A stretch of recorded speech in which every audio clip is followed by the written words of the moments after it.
Uh, this Youth and Truth, how it came about is, in the last 3 decades that I've been active with people, this has been a constant refrain that many people, thousands of them, have said the same thing.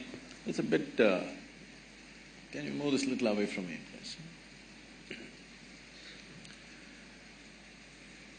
They've been asking the same question. They keep telling me, Sadhguru, 25 years ago, where were you? When I was 20, why didn't you come? You come when I'm 60. If you had come when I was 20, I would have changed my life, but now you come too late. So I decided we'll step out and meet all those people who are below 25 years of age, and that's why we're here. Because what we are referring to as life, I'm shouting a little bit. What we are referring to as life is essentially a certain combination of time and energy. We can make many things out of it, but essentially this life is a certain amount of time and certain amount of energy. Time is rolling away for all of us at the same time. It's rolling away at the same pace. If you sit, it goes, if you stand, it goes, if you work, it goes, if you just sleep, it goes, awake or asleep. Time is rolling away. It's the energy that we can manage. When you're youthful, or when you're in that segment of life which is referred to as youth, this is the time when your energies are at their peak and they're at their highest.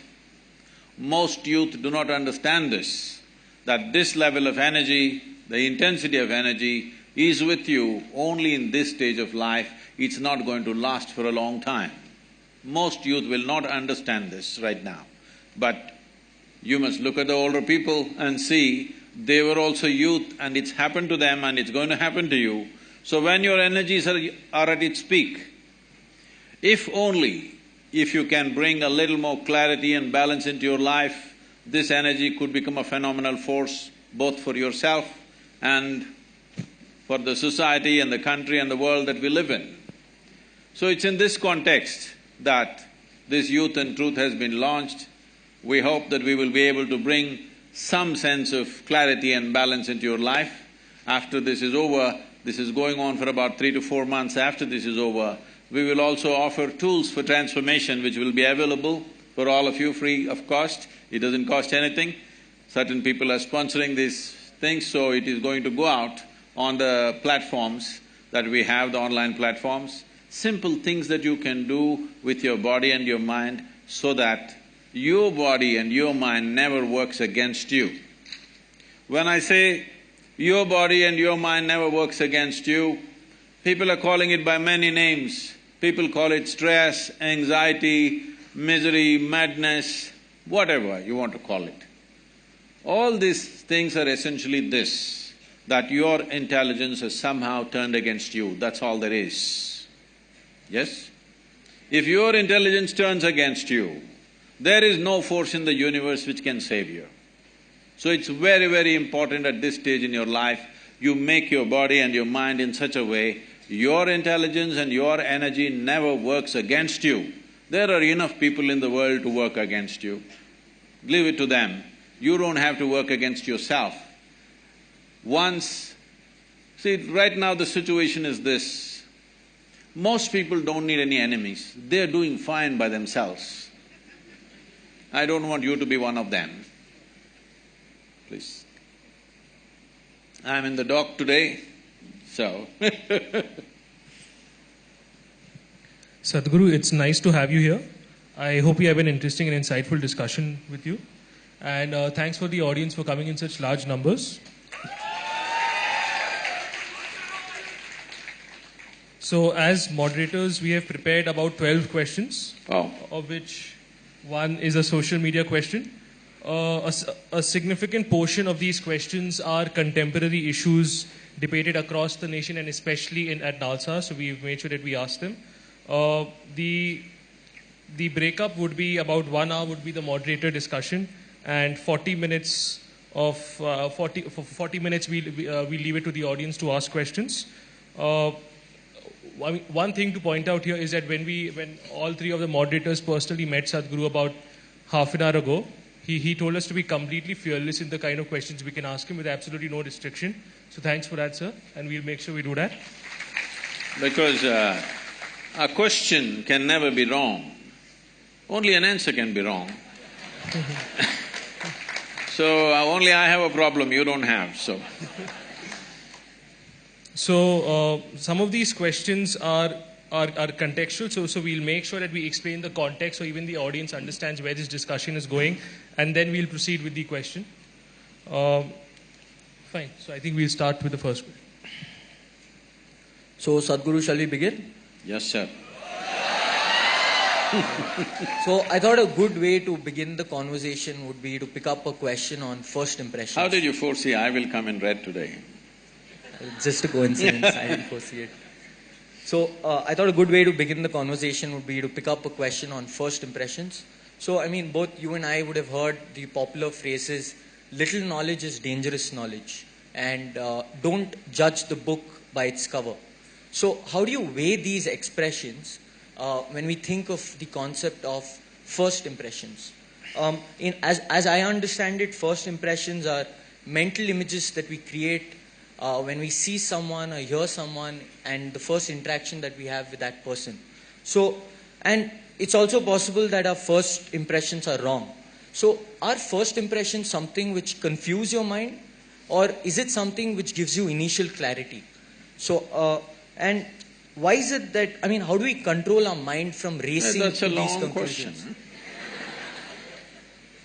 That's a long question. Okay.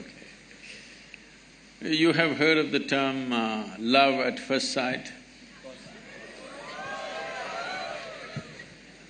So these things this is an English expression. These things used to happen when the genders had not met, they were secluded largely. So the first time a young girl with her parents in a carriage, she was going and you looked at her, she looked at you like this. It's been a long time since you saw a girl's face. Instantly, okay. But that doesn't happen anymore because they're always around you. You take your time, which is a good thing. So, I don't think you should make any impression of anything or anybody just by simply looking at it once, unless you have become such a mystic that if you see, you just know, okay? Why I'm saying this is, see, I spend a whole lot of my time and life just paying attention to things. Because when I was very young, I realized, when I was just 4.5 years of age, I realized I don't know anything.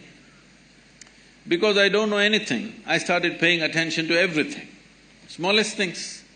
If I find a pebble, I will be looking at it for hours. If I find a leaf, I will be looking at it for many hours. If I sit on my bed in the darkness, I'm just staring at the darkness for the whole night. My dear father, being a physician, he started thinking, I need psychiatric evaluation. Because this boy is simply staring at something for hours on end without blinking, it looks like he's lost his mind. My problem is, I look at this and I don't know what this is, so I'm not able to shift my eyes to that. So I just stay with this. This went on like this, and in this condition they sent me to school. My mother said, you must pay attention to the teacher. I went and paid attention to the teacher. The kind of attention they would have never received in their life. About 9 years ago, this school where I studied almost 45 years ago, they invited me for their 125th anniversary. The trustees came to invite me. I said, see, why me? Because I was not just a not good student, I was not even a student. I only went to school when it was a must. Most of the time nobody noticed me and I just vanished somewhere. So I said, why me? I'm not a good example for your students. They said, our school has produced union ministers, our school has produced cricketing stars, film stars, you are the only mystic, you must come. I said, okay, and I went there. I stood up to speak in the quadrangle, I just looked around the same oppressive buildings. You have a fantastic, a campus. It's a fortune, because it's not just about education, it's about living in a certain atmosphere is a very important thing for learning. So, these are city schools which are like that. Then I looked at this classroom and I suddenly remembered, I was just 12 years of age. One afternoon, the teacher is trying to get some response from me. Those days I'm made like this, for many days I won't utter a single word. When you don't know anything, what to say? I'm still trying to drink up the world, nothing to say. So this man is asking question, I'm just looking at him. After some time I don't even hear what he's saying. If I look at him, I know his past, present and future. I can tell him everything about his life, but I don't know what the hell he's talking. Because I never listen to anybody, I just look at them. So, if you're able to look at people like that, then it's okay. Otherwise, definitely looking at the appearance of a person if you're making judgment, or appearance of a situation if you're making a judgment, especially you're going to be lawyers. By looking at what people are saying, if you make a judgment, they will be telling all kinds of stories to you. So you never make any impression. You need to delve into certain things. So whether it's individual people or situations, aspects of life or decisions we need to make, it's best that we get the maximum input out of whatever we are looking at, because otherwise we will go on regretting what we have done. People who spend time in regret, they won't do much in life because it consumes so much energy. A related question, there's sometimes we have these certain instincts in us that direct us to do certain things, popularly known as gut feelings. So, do you think the youth must act on these gut feelings, or should we reject it? What is your take on gut feelings and instincts? There is something called as gut feeling and there is also something called as being shit scared, you know. So when people don't know which way to go, some things move in their gut. Don't understand always that as some kind of an intuition or some kind of an insight into life. Most people feel their guts only when you say he has guts, means what? His guts didn't move. So, fear is considered gut feeling by a whole lot of people, don't go by that. But there is a certain… in the yogic culture, today modern science is also recognizing this, in the yogic culture, we identify a certain dimension of intelligence in the stomach. A certain dimension of intelligence means, if we have to… this is what I'm going to say is very simplistic. If you find loopholes, you ask question, otherwise I will pass, okay? If you ask questions, I will cover those loopholes, but because I'm saying it in such a brief manner, there will be loopholes. See, you eat a piece of bread, within a few hours, it gets transformed into a human being, isn't it so? Is it a tremendous amount of intelligence? Hello? If I can take a piece of bread in my hand and make this into a human being, who do you think I am? Hello? Creator himself, isn't it? Must be God. If I can take a piece of bread and make it into a human being, this is it. This you're doing in your stomach. Obviously, there is a certain dimension of intelligence. It is not in the form of thought, but it's a different it's not intellect, but it's an intelligence. Is there a way to access that intelligence? Yes. Even if a drop of that intelligence enters your life, you will do things magically, not miserably. If you do things only with your logic, everything becomes quite miserable because you will have to go through logical steps for everything. You will not know anything just by looking at it. So, it is important to develop that dimension of intelligence, but as I said, whenever there is confusion and fear, people will feel a pit in the stomach. That should not be understood as the gut, intelligence of the gut. So Sadhguru, the next two, three questions revolve around this. See, as a lawyer, you shouldn't warn me what is the next question. You must shoot.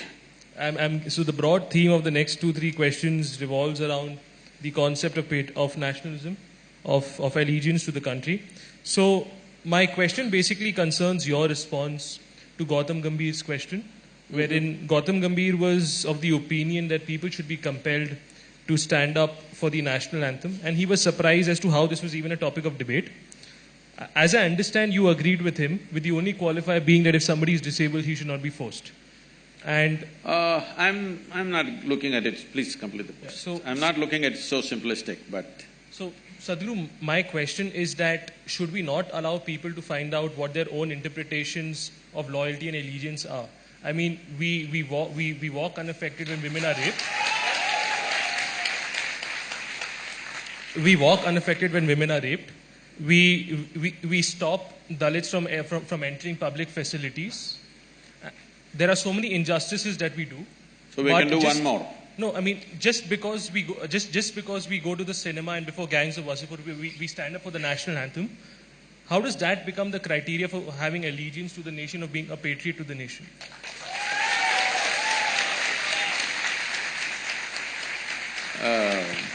Looks like it's a very popular question. See, let's look at it this way. A nation, when we say a nation, all nations on the planet are not in the same state of development, evolution, and social and other realities are not in the same state. Looking at India as a nation, we are trying to make this a nation. Still there is no real nation, because still a whole lot of people are identified with their caste, creed, many things, with their community, many things. Because we are yet to make a nation out of it. We should have done it early on after 1947, but we did not do that work properly. As you said, discrimination is there based on your caste. That means we've not made a nation yet. You are separate nation, I am separate nation, isn't it? Just because of your birth.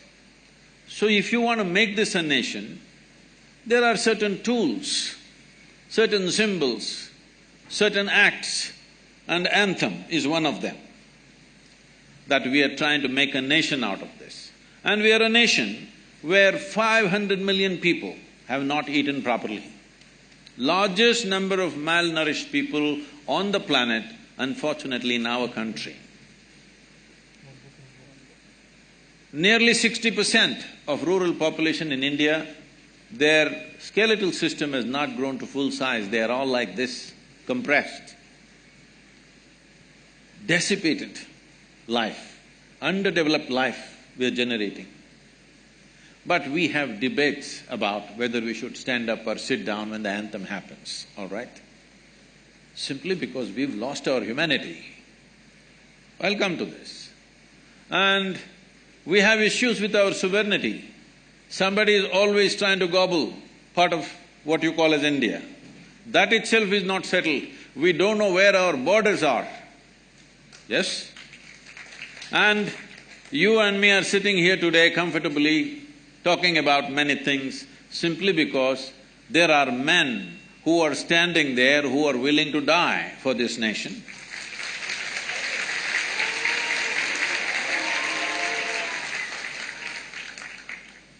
If you don't like it, it's fine. There are men and women who are willing to die for this nation. Every day they're dying. You may be seeing it as statistic, but unfortunately, they have wives, they have children, they have families.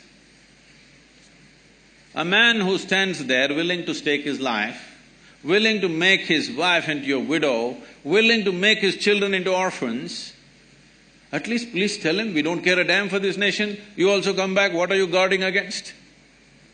Why should a man stand there guarding this nation when we are not willing to stand up for a simple symbol of the nationhood, it is 52 seconds, it's a shame.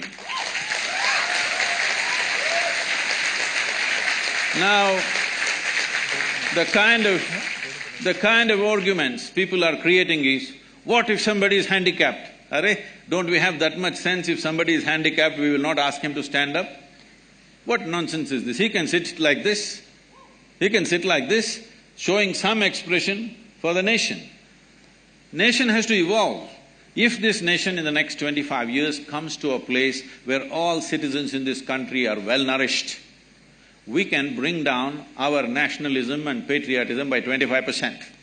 If in another 15, 20 years or 25 years, if everybody is well-employed, well-to-do, nation is bursting with prosperity, then you can bring it down to 50%. Someday if you come to such an egalitarian situation where there is no caste, no creed, no discrimination, gender, caste, creed doesn't matter, we are all just boom. If you come to that stage, we can talk about dissolving the nation and making nation into a global possibility. But without understanding the realities, when your sovereignty is not fixed, when you don't know where the hell your border is of this nation and half the people have not eaten properly, you are talking about in one hand popcorn, one hand Coca-Cola and you can't stand up. No, this is not okay. This is not okay. This is not a question of nationalism, this is a question of your humanity. So…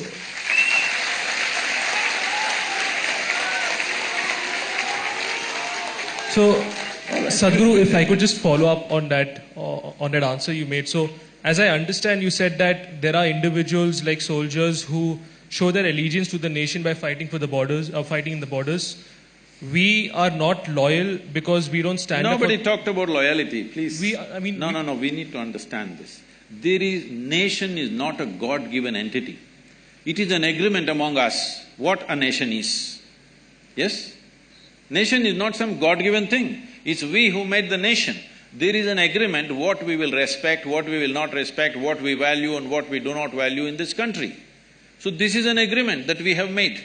So this is not a question of your loyalty, maybe you're doing some great work, but you don't want to stand up. But I'm telling you, this is not about you who is well-to-do. This is about those people who are still not fed properly. This is about those people who are dying on the borders. This is about those people who are being rubbed down to the ground on a daily basis. So, Sadhguru, I completely understand… How will sitting help? Please tell me first. No, how does sitting help?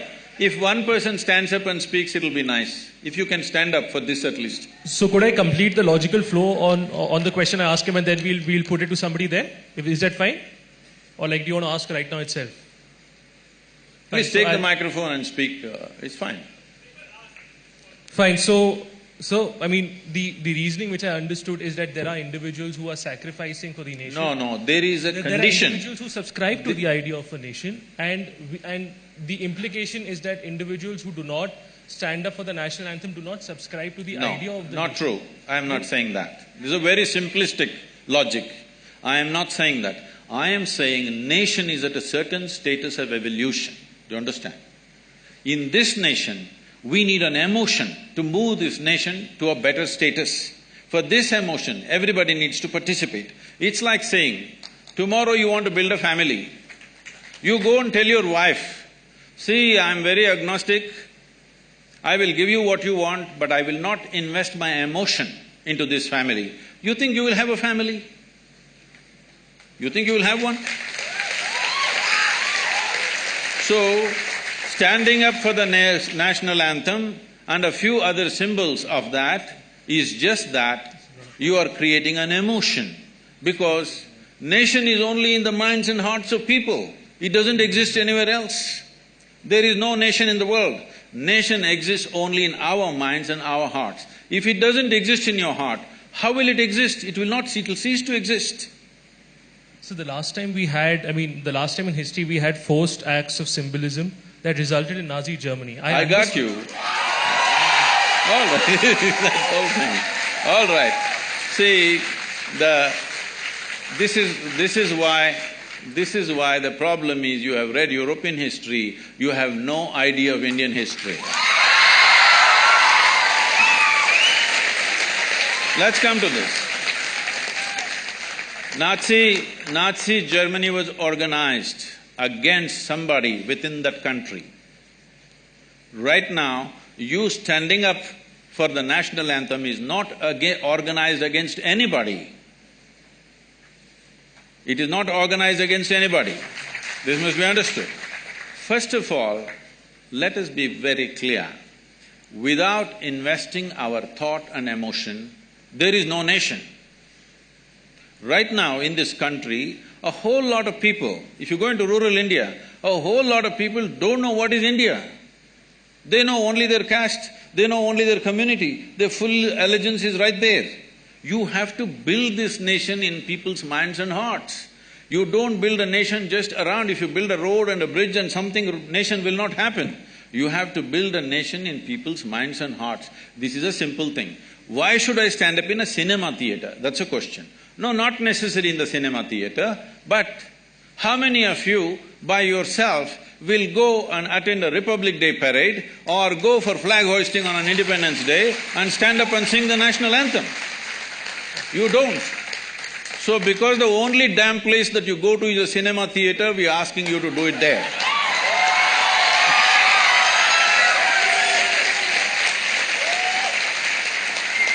Fine. So we'll proceed from that discussion as to, as to my ideas of nation and whether I should be standing up and whether how that subscribes to. Okay, how else will you express your love for the nation? So if I could just make another point there, is that 2 points here. First, take the example of say the victims of the 1984 riots, or take the example of the Bhopal gas victims. Right, these people have been failed by the nation. These people have been discriminated upon.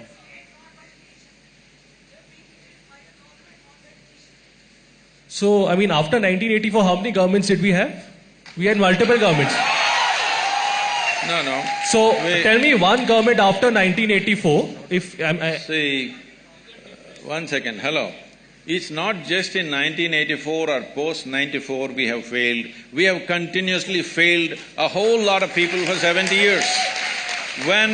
When 50% of the country's population is still not nourished properly, we have obviously failed them. This is why I'm saying this is a question of humanity. This is not a question of nationality. The only way, the largest… Here. No, nothing. Yeah. The largest number of people, the maximum number of humanity that you can address right now in the current reality of the world is called a nation. If you want to address people in smaller communities, you must break it into smaller groups. Or when the populations or the nations become mature enough, like it's happened in Europe, they've made an union. The same people fought each other in the World War II, but within 60 years' time, they formed an union. There is a certain maturity there. So here, they don't have to promote too much nationalism because there is a maturity of accepting everybody and opening up the borders and living as one larger union. So if such a thing happens to us, that someday we become an Asian Union, which we should aim towards on someday, then you can lower your nationalism. Right now you don't have a thing, you have not eaten properly, you're talking about other kinds of ideas and comparing yourself with Nazi Germany, which was in a completely different state. I'm saying you have ideals without reality check about your understanding of where we are, where this country is right now. Okay, so then, sir, I think this is something, I completely get your points, but I think this is something we'll disagree on, and I think if somebody has an issue, we'll… No, you should not disagree, you should ask more questions. Fine, so I thought we had limited time. See, but it is like this. Yeah. It is like this. Right now you are in that state of mind that I am fixed on this, unless you say what I want, I will not agree with you. This is not a debate. You asked a question, I have said what I have said. You ask more questions? So, my primary concern was that there was limited time, but if you're okay… No, don't worry about that. I'm willing to spend the day with you. Because you raised an issue where certain people, just for the sake of popularism, they're talking some nonsense without keeping the nation's interest in their…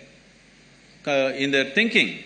Now, it's okay, don't shout. If you want to say something, take the microphone and speak. Anonymously, anybody can say anything. If you want to say something, stand up and speak, it's perfectly fine with me. All right? Just doing boo-boo, woo-woo is not going to help. Because this is a nation, as I said, I'm reminding you, you don't seem to have the pain in your heart, because I have traveled through villages and rural landscape of this nation so much. I have seen people in such horrible conditions continuously, even today. Just here, in this state, just travel around, see it's one of the well-to-do states in the country. Go to the remote parts of this state and see how people are. Most of them have not eaten properly in their entire life, okay? When this is the condition, we have debating about nuances, 52 seconds if I stand, my legs will melt down? No. I'm saying this, can you create a nation without investing your emotion into the nation-making? Can you? So, could investing emotion also be by expressing healthy skepticism? Is healthy skepticism also not a factor that is taken into account while building the nation? You can stand up and be a skeptic. Be a stand-up skeptic. Why are you sit-down skeptic? Even comedians are standing up these days. But it's how I express myself to be Okay, how will you express, sir? I mean… See, how will you… Okay, do one thing, let us not sing the national anthem, let's not stand for it. Find some way where all Indians can express one way, 1 minute of respect for this nation. Please find some way and tell me.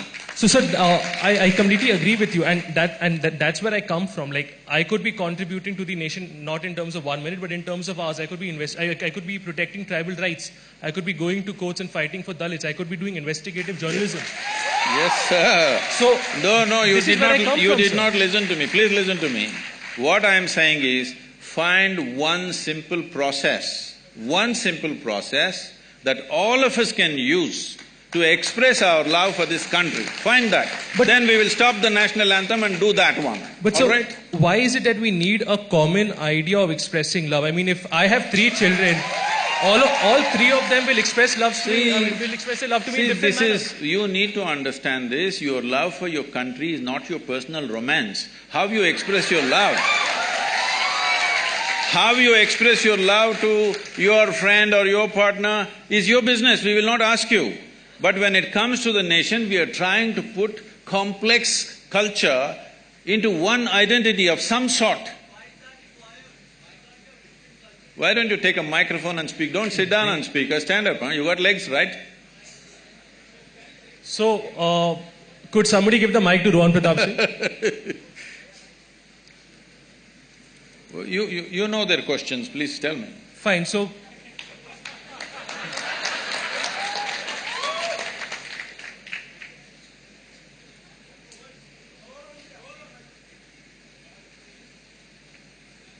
So, before the mic comes to him, because I think it will take some time. No, I would like you to stand up.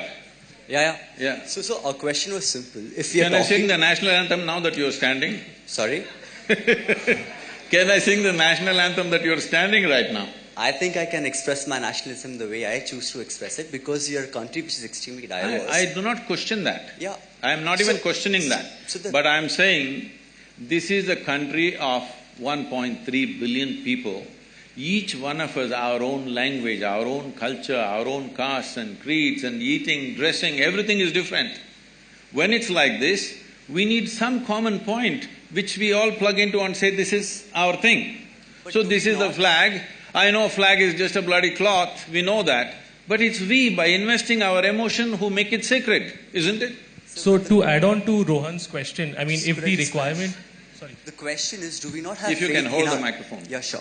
The question is, do we not have faith in our diversity? We are a country whose population is more than the population of Africa combined or the Americas combined. A country which has a population more in diversity than Europe and Australia combined. I know these if we have such a diverse population where people can choose to express themselves in different methods to show their nationalism, to show their patriotism, where they're working on a daily basis for the betterment of the country, who is this particular we that we are referring to, who can all of a sudden decide the standard of what amounts to nationalistic expression and other expressions which are not? That's the entire question. There are… I know this is a certain kind of motivation which is there, it's fine. But this suddenly is a completely wrong word. In 1947, when the flag went up, the entire nation stood up. Entire nation stood up. Because at that time, we knew what it meant to be oppressed by somebody else. Now we've forgotten. That's all that's happened to us. So now, you do not understand, this country has 1,000 years of history of invasions and invasions. And in every possible way we've been rubbished. Do you understand? And we have forgotten this, that just 60, 70 years ago, we had famines where people did not die in hundreds of thousands, they died in millions. We've forgotten that. We think… we are talking a language of America. You must understand, United States of America, in every sports event, major Super Bowl is happening. If the national anthem goes, everybody stands up, not just stand up, with their hand on their heart. So that nation is doing what it is doing. It is also a complete conundrum of cultures from variety. People have all come from outside in this generation. They're not even born there, but they all stand up with such pride. Because of that pride, that nation is the most powerful nation in the world. If you don't have pride, what do you do? So I apologize to the people in the audience. We will have 40 minutes. I'm sorry, Javi, we'll have 40 minutes in the audience discussion because, the co-moderators also have important questions to ask. I can't take up their time. You can come back to… I can't hear you. We can come back to national anthem in the audience questions if that's fine to you.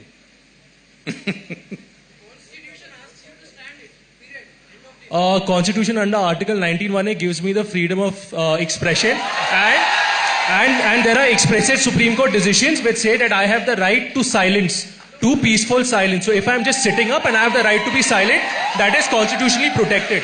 So Constitution does not say this. The only law we have is the… Please sit down. Hello. The only law we have is…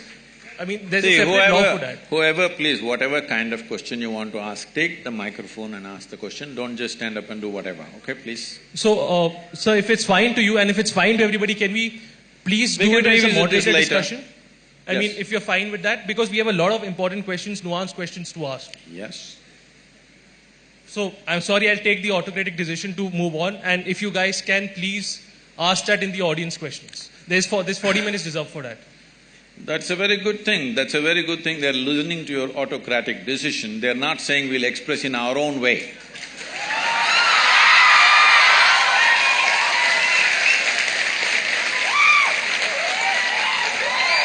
So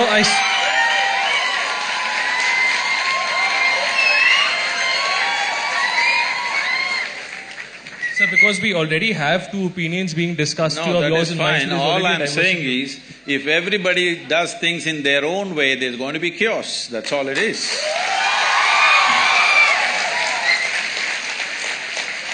So we'll discuss this in the audience questions. So the next question, sir, Sadhguru, which I have, concerns the interlinkages between art and war. This is again, this comes back between art and war, between art and nationalism. So just to set the context, in Bombay there were certain political entities which threatened that a particular film would not be released because it involved a Pakistani actor who, by the way, was working in India legally on a government-sanctioned permit. It was argued that releasing such a film would be disrespectful to Indians and to the Indian army. And there have also been similar instances of other Pakistani actors and musicians also being prevented from working in India. Now, my question to you, Sadhguru, is that what's your stand on this? Do you see this as extra-constitutional bullying or extra-constitutional censorship because there is no law which says I cannot hire a Pakistani actor? Or do you see this as a justified patriotic concern? See, anything that is not within the framework of law, nobody has any business to force it. The law enforcement should be able to handle it, but unfortunately that's not the reality in the country right now. Whether it is about a Pakistani artist or an Indian artist, it is not only about Pakistani. You saw this Padmavat, one big issue happening, somebody won't let you release. In Tamil Nadu it's happened many times because somebody doesn't like it. I'm saying if you don't like a bloody movie, don't watch it. That's about it. So, About India-Pakistan, there is unfortunately, there is a lot of continuous conflict happening. If it is not necessary for us, we must make a law like that. Till these things are settled, as they are saying right now, till it's settled we won't talk. Similarly, till it's settled we won't act, we won't sing, we won't do. But outside the framework of law, nobody has any business to enforce anything. Unfortunately, the way to become a leader in this country has been till now, you don't have to create anything, you don't have to build anything. You gather 100 people and block the highway for 3 days, make everybody's life miserable, you may get elected. So those of you who are shouting, you must understand this is not the way, because this is the person that he's talking about right now. People who will break the framework and do their own thing, just to have their way because they believe something. You can believe whatever you want. You can believe whatever you want. I can believe whatever I want. But we have come to an agreement that we will work within the framework of the Constitution, and that is our book right now. Other books that you read, a religious kind, nationalistic kind, whatever other kind you read, it's your personal choice, you can read whatever you want. But the nation will run by this book. If you find a flaw in this book, we have the freedom to amend the book. That's how we must go. First and foremost thing about building a prosperous nation is, we must be a law-abiding nation. If that doesn't happen, never well-being will happen to the people. Those who have the muscle will rule the nation. So, as I understood from your answer that in case there does not exist… Why do you interpret my answer? I think they understand. No, so Sadhguru,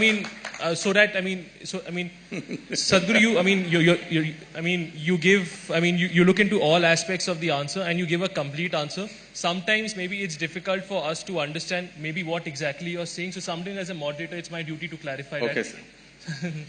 So as I understand from your answer, Sadhguru, is that what you're saying is that if there does not exist any law which prohibits Pakistani actors from not being employed in Indian cinema. It's not just about that. Even where there were no Pakistani actors, many movies were not allowed to be released. There was violence on the streets. If we don't learn to put this down at the very first step, that somebody thinks they have a right to burn the buses. When the buses were burning, I called somebody who is a very responsible person in this country and asked, what the hell is happening in this country? For a cinema, you're burning 20, 30 buses in some town. Yes. Then they said, Sadhguru, what to do, Sadhguru? These are Rajputs. All those women are dressed up like brides and waiting, over 100 of them, and they want to burn themselves. Suppose tomorrow, even if 10 of them burn themselves, it'll become an international situation that we cannot handle. Let some buses burn, Sadhguru.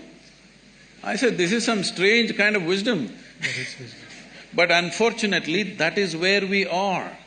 And even your national anthem question is related to this. Unfortunately, that is where the country is. Do not think just by reading law we are some law-abiding fantastic nation. People still do things by themselves. All this… the mob justice is still going on in this country. This is not in one place. In every village there is mob justice. Only a few things have been reported. If you know Indian villages, you know in the Indian village, things are settled by the mob. Maybe sometimes directed by the panchayat or something, nobody goes to the police because it'll take a long time. Court takes 25 years. Maybe that'll be good for your living and your business, but it is not good for the people. I lose something today, if my problem is going to be settled in 25 years' time, it means nothing to me. I will gather 5 people and try to get my own justice. This is the nation we are living in. Do not be in some utopia. This is the country we are living in, where still for a whole lot of people, there is no nourishment, there is no law, there is no any kind of enforcement. They are doing their own thing. You need to create a nation out of this. So, we'll move on to the next question. Is that, this is again on the theme of nationalism, is that there have been instances of governments spending huge amounts of money on building statues of national icon and heroes. To set the context, I am from Bombay and a huge number of people from Mumbai, including me, see Chhatrapati Shivaji Maharaj as an eminent warrior and icon. That being said, the government of Maharashtra recently allocated rupees 3,600 crores for building a Shivaji statue. Sadhguru, my question is that respecting national heroes and taking pride in history is important, but should it come at the cost of spending rupees 3,600 crores, especially when you have important socio-economic issues still pending? I mean, in Bombay, there have been bridges which have, which have fallen down. There are families, entire families who have been killed. There are public schools which have only received 25% of the funding. All the many things that we need to do in this country, there's not one thing or two things. Yeah. There are so many things we need to do in this. At this time, is it necessary to build a statue? Well, it is not my personal choice to build a big statue, but at the same time, when I inquired about this, because it kind of bothered me also when I look at the number of how much it costs, then I was told this is going to be a technology center of an experience of India and Indian culture and variety of things. They want to make it a tourist attraction of the tourist attraction in the country, Mumbai being the commercial capital. So they have some vision. I don't know how it'll pan out, because it's the government executing the vision, but they have a vision, and hopefully it'll turn out in such a way that it'll be a big tourism draw for Mumbai. Right now they feel Mumbai has commercial travelers but no tourists coming to India. Tourists coming to India avoid Mumbai for variety of reasons. They want to change that with this one project. Hopefully they do that. And Chhatrapati Shivaji is an inspiration for all the Marathis for everything. So they want to build his statue. I don't know how tall it is. How tall it is? So I don't think the main budget is for the statue, it is for the complex that they're building. They're saying it's going to be a tourist draw. If it is so… Fine. So, I understand that we don't have clarity as to the facts as to, whether they will be able to recoup the investment or not. But there were some people who just to let you know, and then you could also give your view on this. There were some people who did statistical studies on this. They said that Taj Mahal, which is the most popular monument in India, has 25 crores coming from it annually, 25-30. And this is 3,600 crores, which means that if you even if you don't include the cost of maintenance, this will take 150 years just to recover. That is very simplistic economics. I don't know why… For anything illogical, a few people are always clapping, motivated in a certain way. Please, this is very illogical economics. This is not how that project is being planned, because from what little I know, I'm not an expert on this, let me admit that I don't know much about it, but it's not only about the statue. The statue is probably to pacify a certain groups of people so that they support that and they don't, start a protest against this tourism project. The project like this will not be like… See, Taj Mahal is one ticket entry. This is not going to be like that. This is going to be many things about Indian culture, and this is not going to raise… it is not like 25 rupee ticket, you pay and you enter and go. And anyway, these kind of projects, it is going to be economically viable because we've been working on the river projects with Maharashtra's finance minister. They're very, astute about money. So I'm sure they'll work out an economic module, I have no doubt about that. But beyond that, a tourism project, something that you're trying to draw people into the town, means they will stay in the hotels, they will eat, they will do many things, they'll spend money in the town. So there is… economics is in many places. So out of… just to see Taj Mahal, people to come to India, do you think just with a 50 rupee ticket they enter? For foreigners, I think it's 100 rupees or something. They enter and they go away? No, they will eat, they'll stay in a hotel, they'll buy things, Indian arts, crafts, everything sells. So it is very simplistic to look at this is gathering 25 crores, this will take 150 years. No, that's not the way to look at it. Fine. So we'll move on to the next question, but I'm sorry, I'm indulging myself here. Even if it is not 3,600 crores, even if you are going to recover it in the future, when you have children who are, when you have children who are dying of malnutrition, when you have schools which have only 25% public funding, wherein the rest of the 75% hasn't come, when you have this amount which is 7 times the amount which Maharashtra allocates I'll tell you, rural roads, this 3,600 crores is less than 3 months of alcohol consumption in Mumbai city. Why don't we abstain for 3 months and build the damn thing, whatever it is?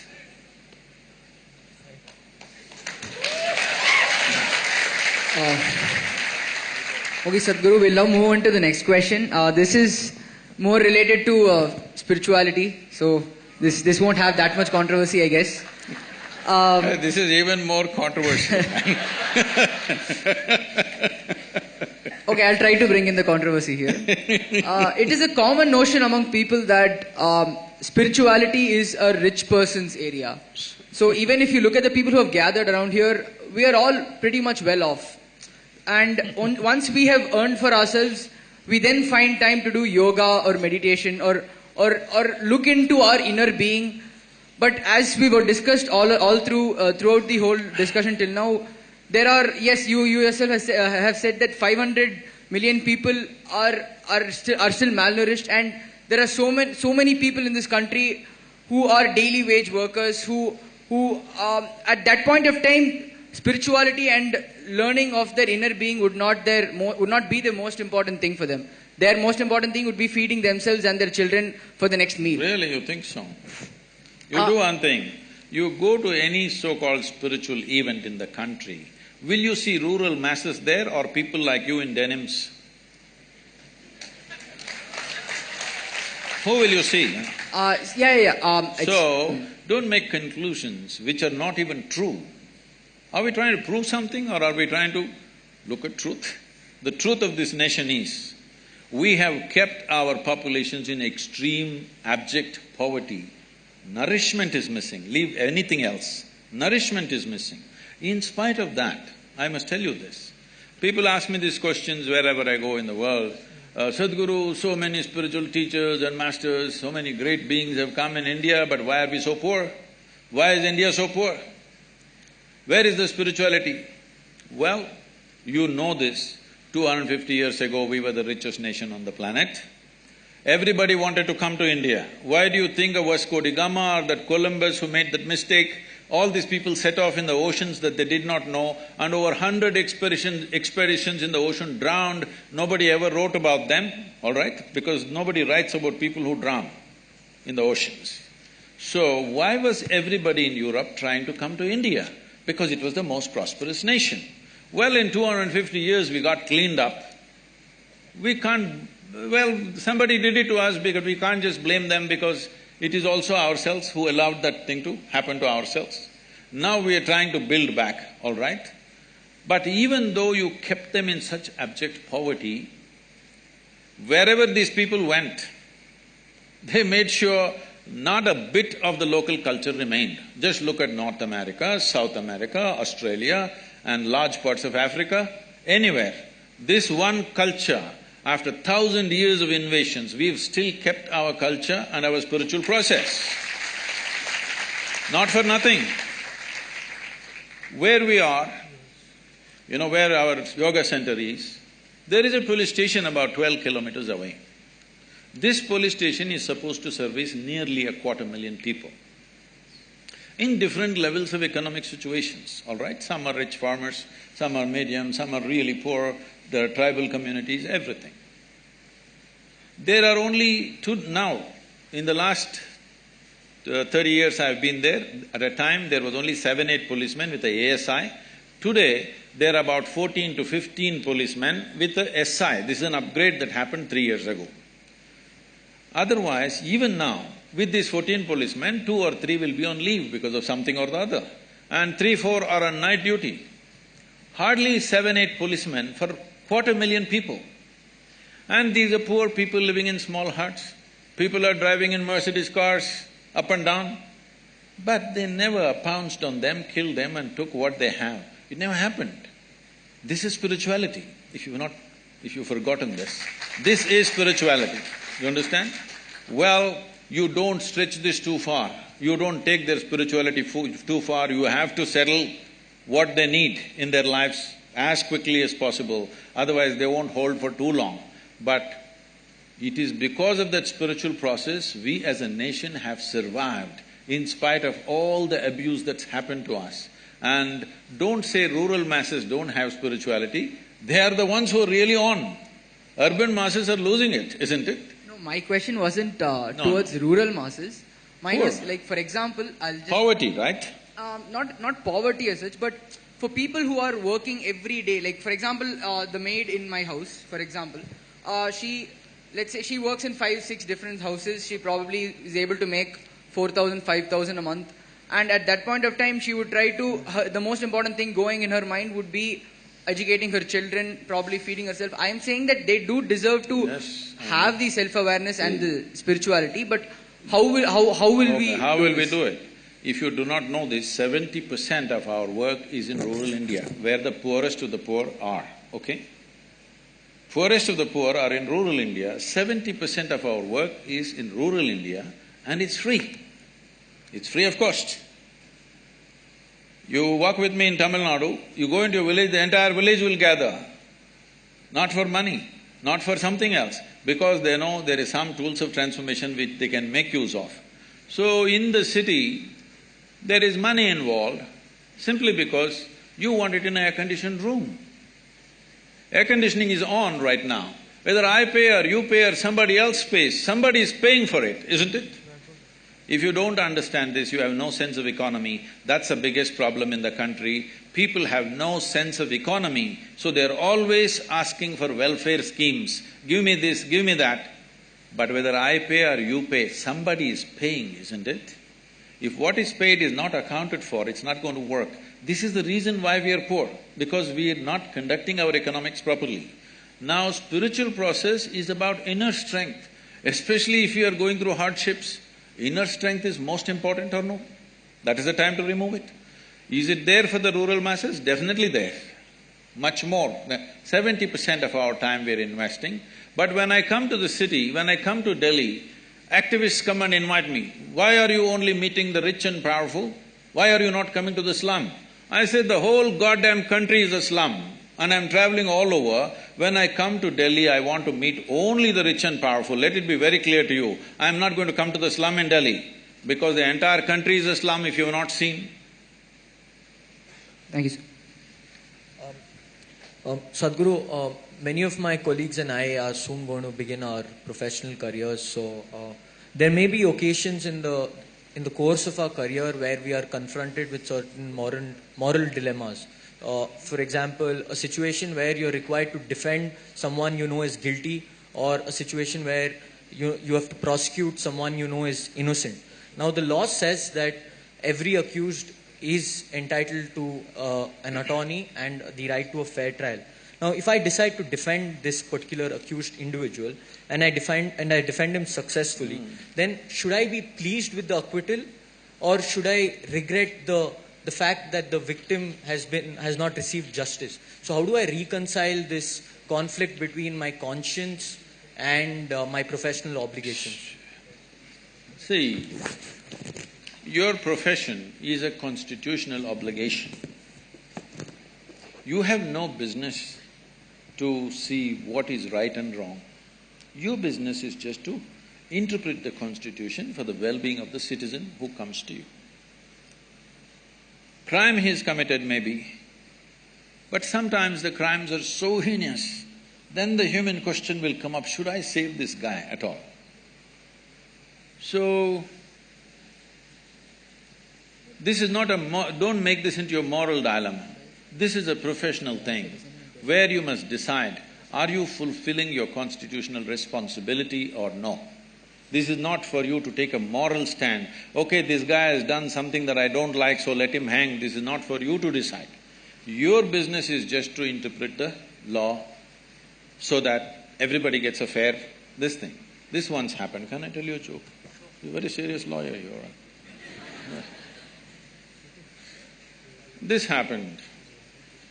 Shankaran Pillai was accused of murder. So he went on pleading not guilty, not guilty, not guilty. After 4 years, when the case was nearly coming to a close, suddenly he said, okay, I will plead guilty. So the judge asked, all these 4 years, whatever we said, you went on saying not guilty, now you are saying guilty, what is this? He said, at that time, I had not heard the evidence. So, when somebody commits a crime, of course he tries to save his skin, all right? And when somebody commits a crime, it's not for everybody to take a call. Right now it's happening on the social media and even in the television channels. Okay, hang him, castrate him, do this, do that. If you go by this, then lynching is what you will do in the end. Why go to the court? Let's lynch them when we see they've done something wrong. Because when something really terrible happens in front of you, or you come to know it's happened, it's not just robbery, some terrible things are being done, all right? When really terrible things happen, the crowd will want to lynch that guy. Even regular people, responsible people in the country are uttering these words, I would like to be the hangman for this guy. So why they're saying this is, yes, your humanity burns when you see such things happening, but you as a lawyer, your business is just to interpret the law, to stay within the framework of the constitution. It's not for you, because you know this guy has committed the crime, it's not for you to take a gun and shoot that guy in the court. That's not your business. That should happen through due process. Even if it looks unjust, what is unjust is the length of time that these legal procedures are taking. If we want justice to be reasonable and human or humane, it's very important, the time has to be reduced. This time is killing people and this time is making people do extrajudicial stuff simply because the amount of time it's taking. This has to change. So, it was an extremely insightful explanation wherein you talked about why certain mobs or why certain individuals take law in their own hands. May it be the judicial delays, may it be the time-consuming process. Just one clarificatory question I had here is that while the absence of adequate legal infrastructure might propel them to do such acts, are such acts justified despite the inadequate legal infrastructure? That's one I thought I made that extremely clear in the previous answer. Anything outside the framework of law, the moment you think it's all right, however nice and right it may look to you, then you're breaking the nation. May it be as a lawyer or as a citizen? Even as a citizen. But at the same time, when there is no law, when the law is skewed in somebody else's favor, I know I will not get justice, something terrible happens to me, you can't stop this human being from doing it. So it is both ways. Is it correct? It is definitely not correct. Nobody has the right to do it. But you cannot use that position and keep on keeping people in a state of injustice. They will act in their own way. So, legal reforms need to happen rapidly, otherwise you will see things going, people taking it in their own hands. Thank you for the answer.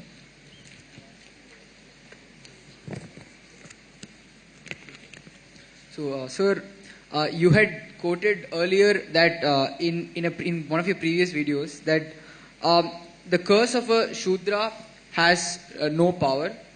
The curse of a Vaishya… What? Yes, sir. No. It was in a video. No. Sir. The curse of… You must have heard somebody else, not me. No, sir. I did… Okay, fine. Let's move on to the next question, sir. Okay, no, complete the question. No, because I'll answer this. I saw the video yesterday, Okay. sir. So, no, it's a question on the curse of a Shudra or the yogin power of a Shudra has… will not amount to anything. That of a Vaishya, you may lose a meal. If that of a Kshatriya, you may lose a limb, and that of a Brahmana, you may lose everything. And my question here is, and you had also stated that this Varna system was not based on birth, but was based on the occupation that person had and the qualification of the occupation. So my question here is, since the karma of a Vaishya or a Shudra is defined to them and they are doing their duties, how is the power of one more than that of the other? No, I think this is completely misunderstood. Let me put this in the right perspective. Right now, you're going on the street. We said it is an occupation, it's not by birth. We are not talking about a caste system.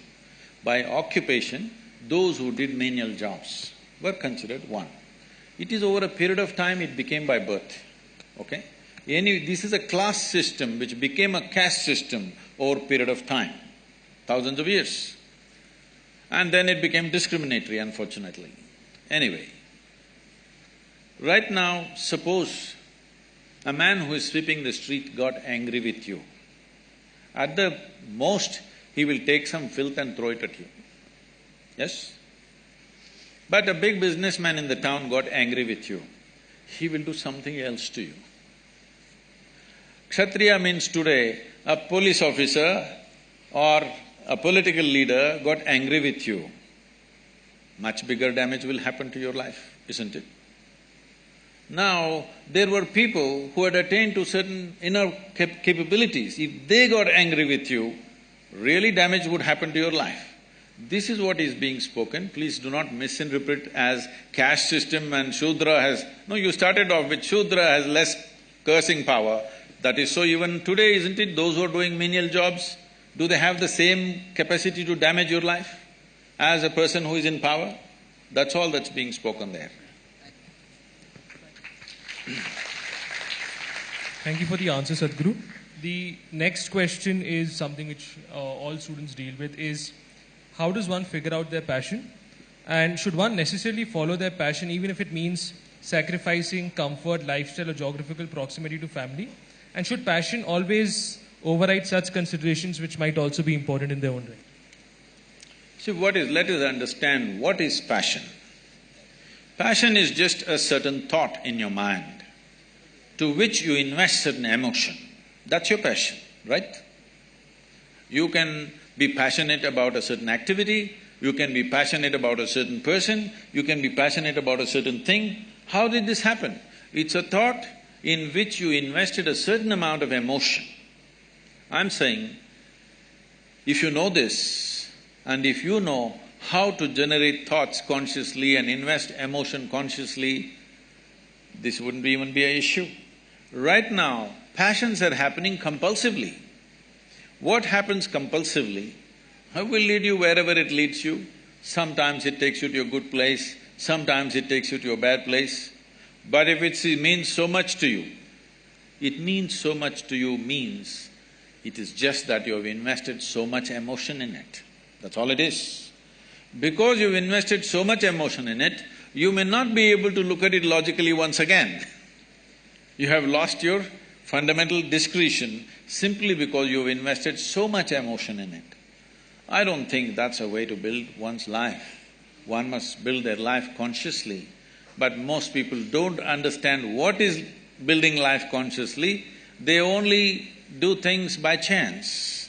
This is why those who are successful are stressed, those who have failed are frustrated, both are suffering. What else should happen in their life? That's what they need to look at. What needs to happen in their life is, they must learn to conduct their physical body, their psychological process, their emotional process and the fundamental energy process in the body consciously. If this happens consciously, this will happen the way you want. If this happens the way you want, you living joyfully or blissfully is a natural thing. In the world what you do is not according to your passion. In the world what you do is what is most needed today. That's what you must do. This is my passion, the world doesn't need it, but you keep on doing it, what is the point?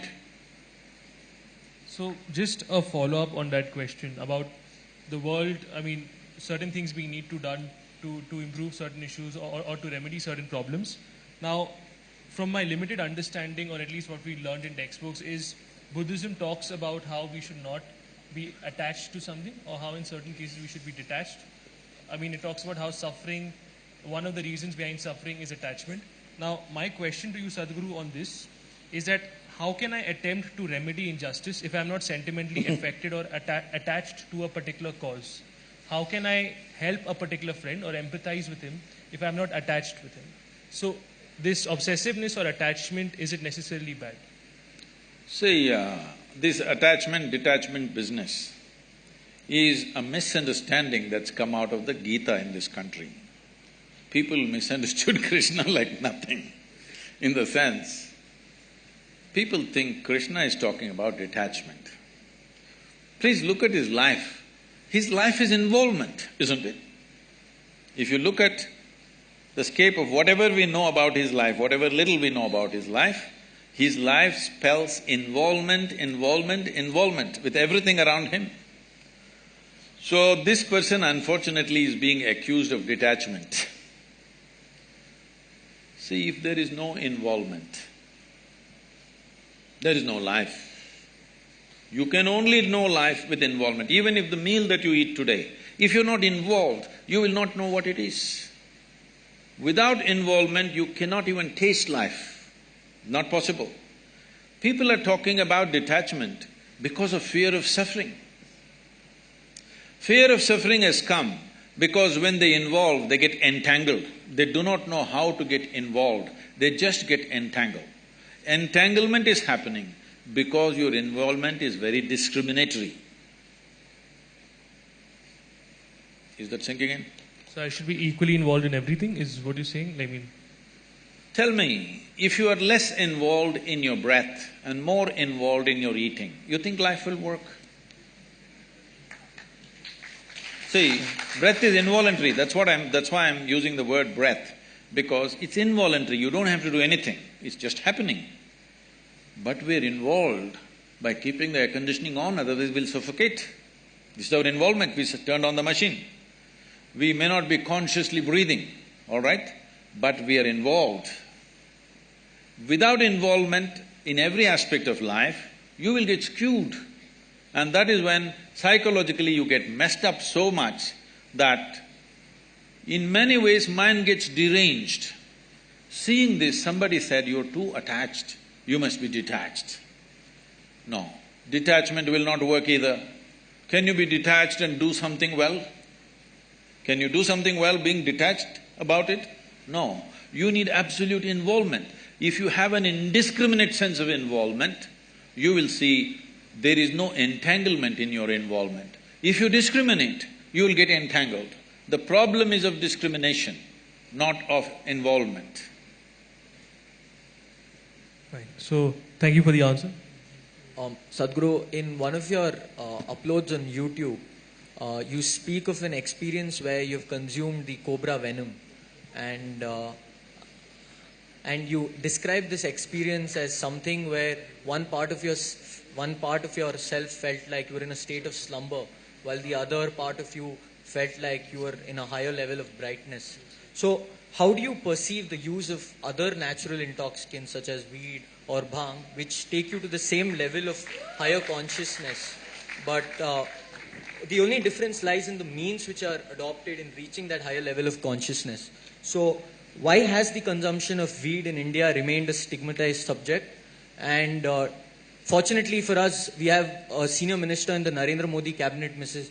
Maneka Gandhi, who's come out in support of legalization of marijuana. So could you also tell us what your take is on whether or not marijuana should be decriminalized, given that there is enough evidence to suggest that there is medical benefits associated with the consumption of marijuana? Medical benefits are for those who are sick, isn't it?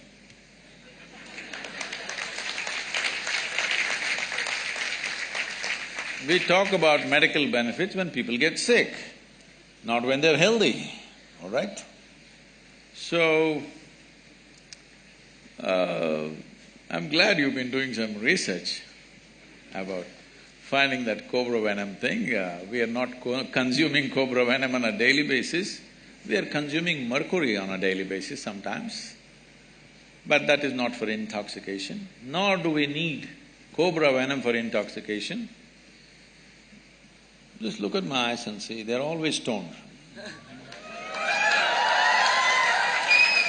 Really, don't put your head down, just look at me and see. I'm always stoned. I never touch the substance. But is it true that this human mechanism is the most sophisticated chemical factory on the planet. Hello? So if you know how to manage this well, you can produce what you want in this.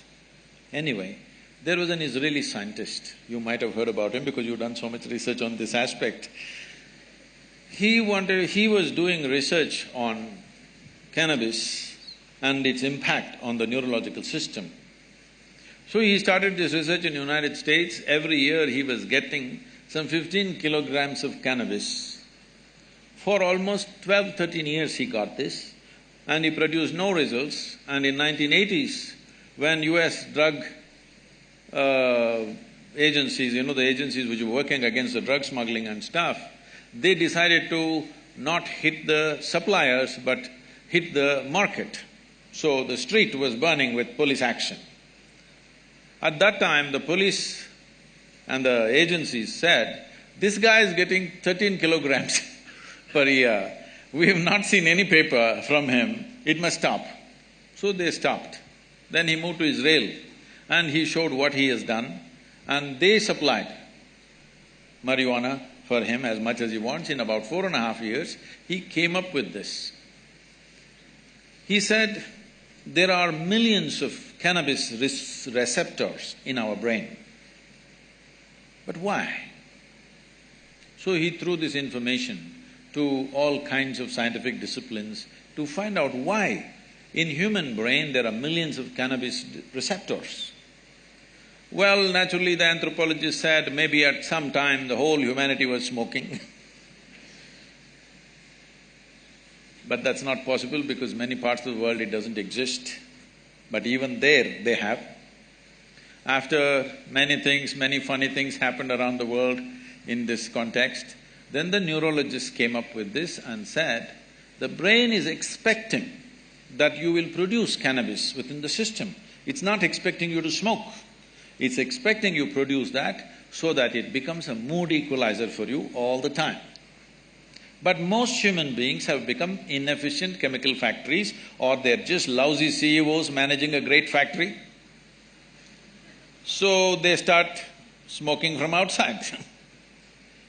It's not a moral issue. It's not a moral issue for me. But the thing is, there is substantial studies which are being put down by those few activists who want to promote it. There is substantial studies to show that your decision-making, your certain dimensions of your brain, particularly about decision-making, are sufficiently suppressed. If you smoke marijuana for 30 days, this will last for 4 to 5 years. Your decision-making is clearly affected. With that kind of mind, with that kind of a brain, if you enter the court and I'm putting my life in your hands, I don't want a cannabis-smoking lawyer for me. I don't want a cannabis-smoking surgeon to work upon me. If he's just smoking on the street corner, not doing anything to anybody, it's his problem. But definitely I don't want my surgeon to be on marijuana and do surgery on me. Yes or no? Do you want? Nor do I want other drivers, because I drive at a certain speed, I don't want other drivers who are smoked out driving with me. I don't want. Nor do I want my driver ever, if at all if I sit in the back seat, to have smoked and then driving. If you want that, you choose, but we don't want that. Most people don't want that because they know what it'll lead to. So what we are looking at recreation, we have made it this way. What this means is essentially, today, 70% of the American population is on prescription medication, rest of the world is trying to catch up. Yes, rest of the world is trying to catch up, people are starting medicines very early on their life. The remaining 30% of course are going on things that you're talking about. Why just stop with cannabis? Why don't we do some cocaine? Because it really fires us up, you know? It's okay, man. It's all right with me. I told you it's not a moral issue for me. It's a question of whether it'll enhance your life or suppress your life. Whether it'll allow you to live your life full on, or will it make you a smaller life than the way you are, or what you're capable of. Nothing less than what you can do must happen in this life, isn't it? For whatever reason. Either because of your attitudes or your stress or your drug or for whatever reason, you should not become a human being less than what you could be. You must maximize this life because all you have in this life is how intense and profound is your experience of life, that's all there is. And half the time if you're dazed out, you will miss that possibility. But if you come to me, I can teach you a way. Simply you can sit here and be stoned out. No… Really. Not just me, I do this to any number of people, thousands of people, they just sit there and boom. Every day in the morning I can show you millions of people who close their eyes, tears of ecstasy dripping, because there is a way. There is a way to activate this system because there's no more complex chemistry on the planet than this one. Yes or no? Do you agree with me? When everything is here, it's best to learn to use this. If we invest some time early on in your life, very effortlessly you can get here. Instead of that, if you take external inputs, we know all the negative impacts of that. So, sir, when someone has wronged us or has abused us in some way, we either have feelings of hostility and resentment… Oh, we must file a suit. No, in a minor sense, if they abuse us or if they wrong us, we sometimes have feelings of resentment and hostility against them.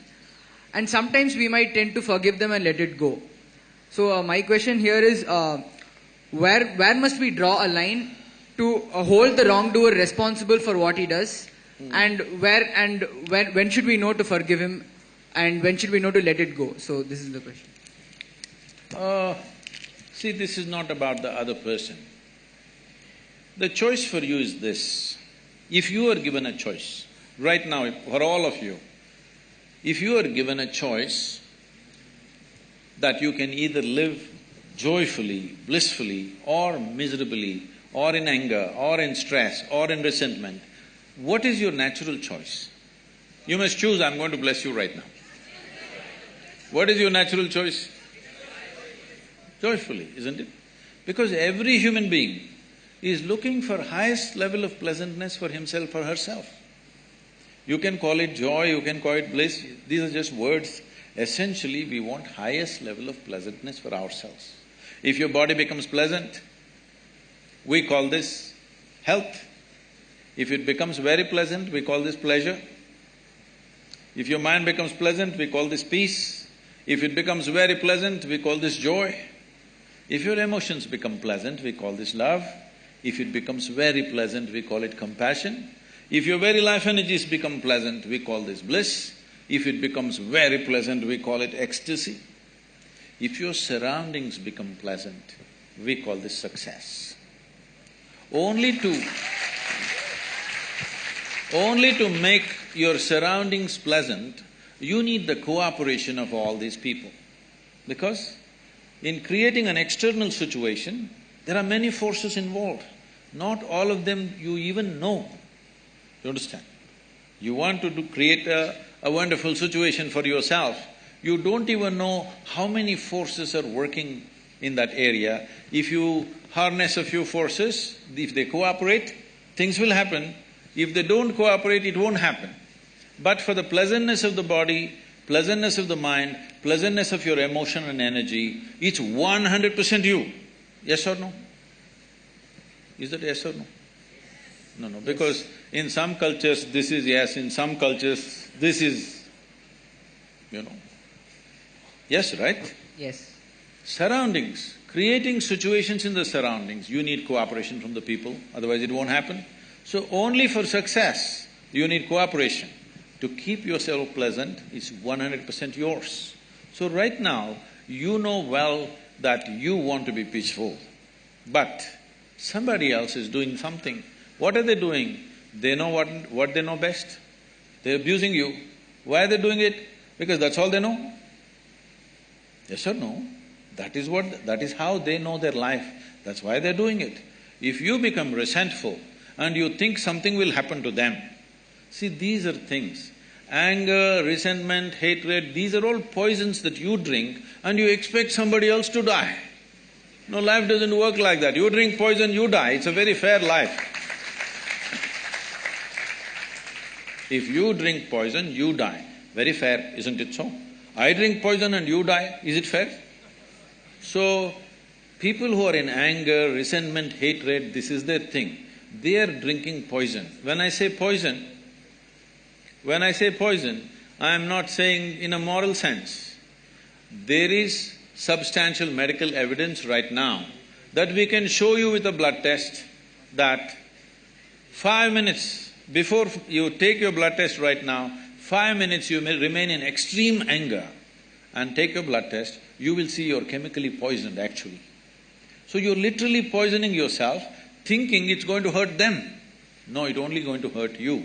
So it doesn't make sense to me, that's all. It's not a morality whether you should get angry or not get angry. It's up to you if you want to make a mess out of yourself. So this is a question we were sent, and the context of this question, as I understand, is that previously our understanding of gurus or mystics were individuals who meditated and were in penance in forests, who were not attached who were not attached or concerned with businesses. So a question we were sent is that now we see a lot of mystic individuals who have huge foundations, who have companies, some of whom who have gone into production of foods and soaps. So the question here is that, is this… Toothpaste. Toothpaste That's the too? most popular. So the question here is that, is this a healthy trend that you have individuals who you otherwise identified as individuals devoid of material pleasures or away from material pleasures or away from businesses are now actually turning to them? Well, you have not yet managed a business. Managing a business is definitely not a pleasure. But I know who is in the focus right now. See, I had some kind of a conference in Chennai, and somebody came to pick me up, and the driver was driving. He's a regular driver. He goes behind what is in front of him, and it's getting late. I have a reputation to keep that in these 37 years I have not been late to a single event in my life. Though in one day I may have 3, 4, 5 events, still I have not been late to one. So I want to get there, this guy is going at his own pace in the traffic. So I said, you get out. And I took the wheel and I did some forced driving. That was in Tamil Nadu, the Andhra Pradesh police cannot do anything about it. So I did some forced driving and just made it in time. The security gate at the hotel, these days they're stopping you, opening your bonnet, checking your engine and your boot. But nobody knows what they're looking for. After that Mumbai event, unfortunately, everybody has to go through this. So the car in front of me went and the gate opened, I just went through and they were screaming. I came into the portico, stopped, left the car there and ran into the conference. There was some journalist standing there. After I finished the thing and I came back, they said, in ancient times, yogis used to walk. You drive your own car, what kind of a yogi are you? Then I said, you idiot, in ancient times everybody was walking, not just the yogis. So mystics keep with the times. Huh? So mystics keep with the times. Oh, they were always contemporary. The problem is most people's idea of a mystic is the Sivakasi calendar, where one man is sitting under the tree with a constipated look on his face. That is a calendar art, that is not a mysticism, all right? The mystics of the day, well, look at anybody. If you call Krishna a mystic, he was working with the kings all the time because he wanted to transform the political system.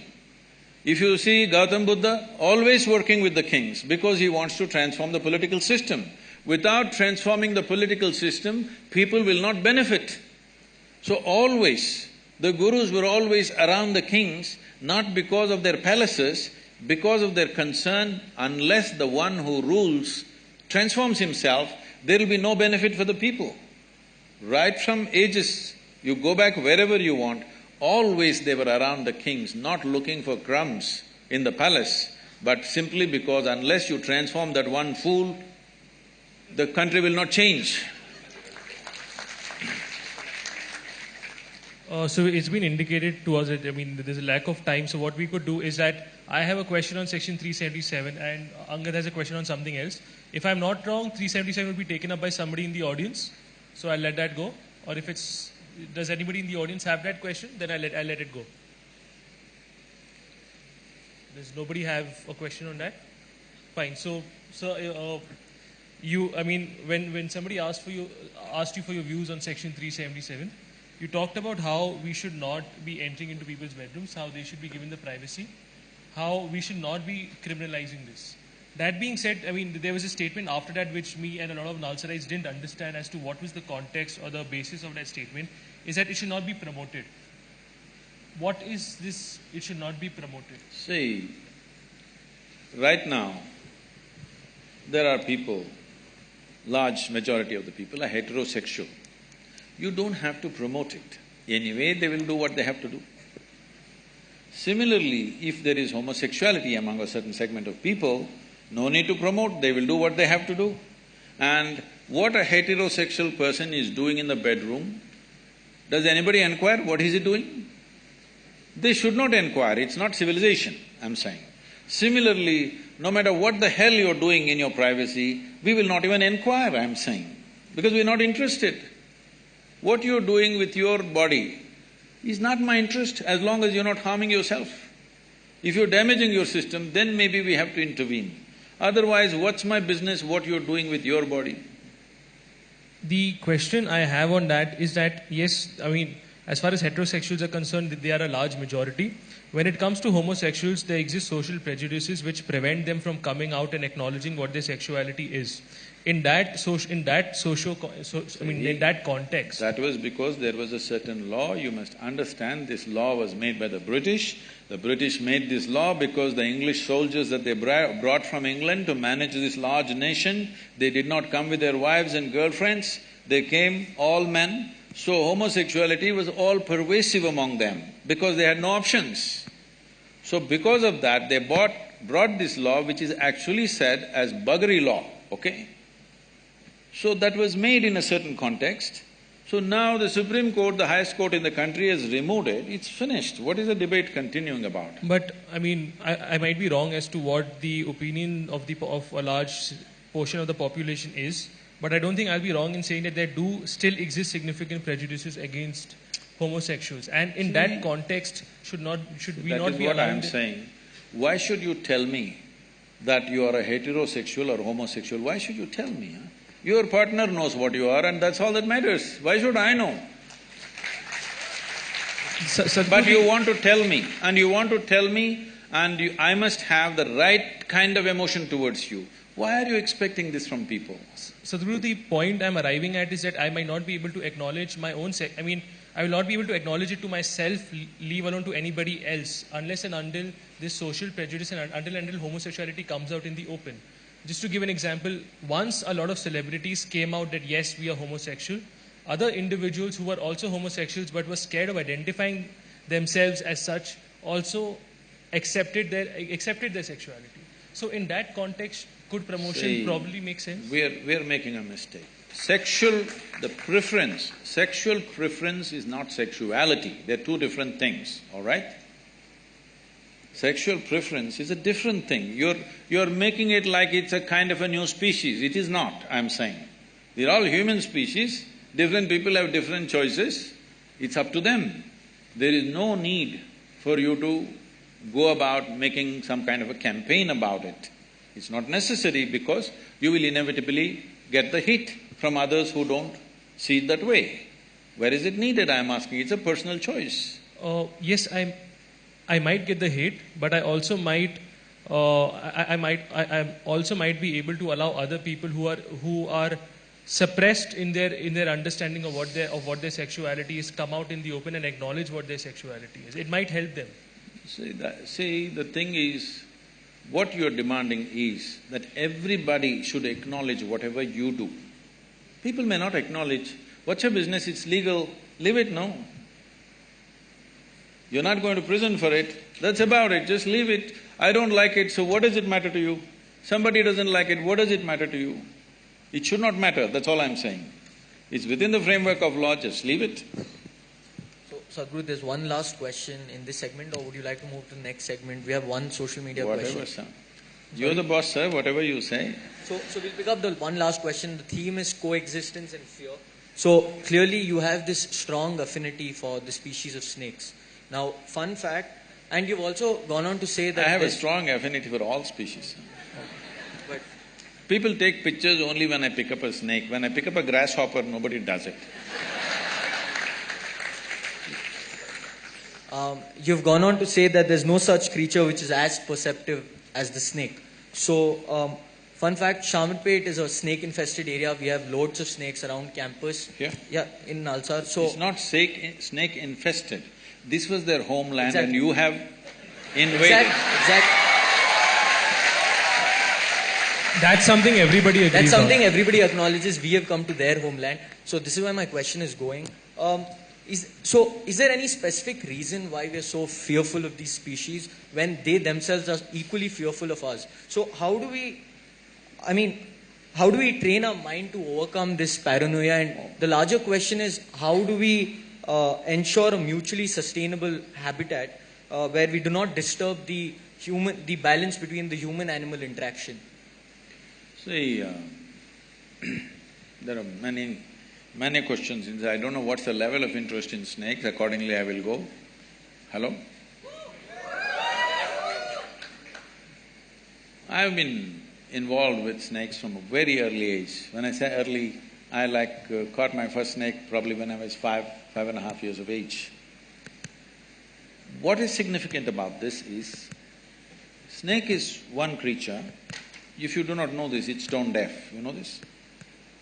All snakes are stone deaf, they don't have hearing mechanism at all. So, it literally has ear to the ground, its entire body is to the ground feeling reverberations. To what extent means, let's say there is going to be an earthquake somewhere in Central Asia. If you just observe a cobra today, let's say in the next 3 days there's going to be something happening. If you observe a cobra, how he behaves, you know there's going to be an earthquake. If you study it sufficiently, you can even indicate the direction in which it's going to happen and an approximate distance. Whether it's going to happen 100 kilometers away, 1,000 kilometers away or 3,000 kilometers away, you can make an approximate guess, like meteorological science, you can observe. Because he's got his entire body to the ground, even the smallest reverb that he feels, he behaves differently. So in that context, he is very perceptive. And he is also chemically very perceptive. The only way he knows you is by your chemistry. He doesn't see you very well, but he knows your chemistry very well. See, if you go, don't try this by yourself, because you're on pot.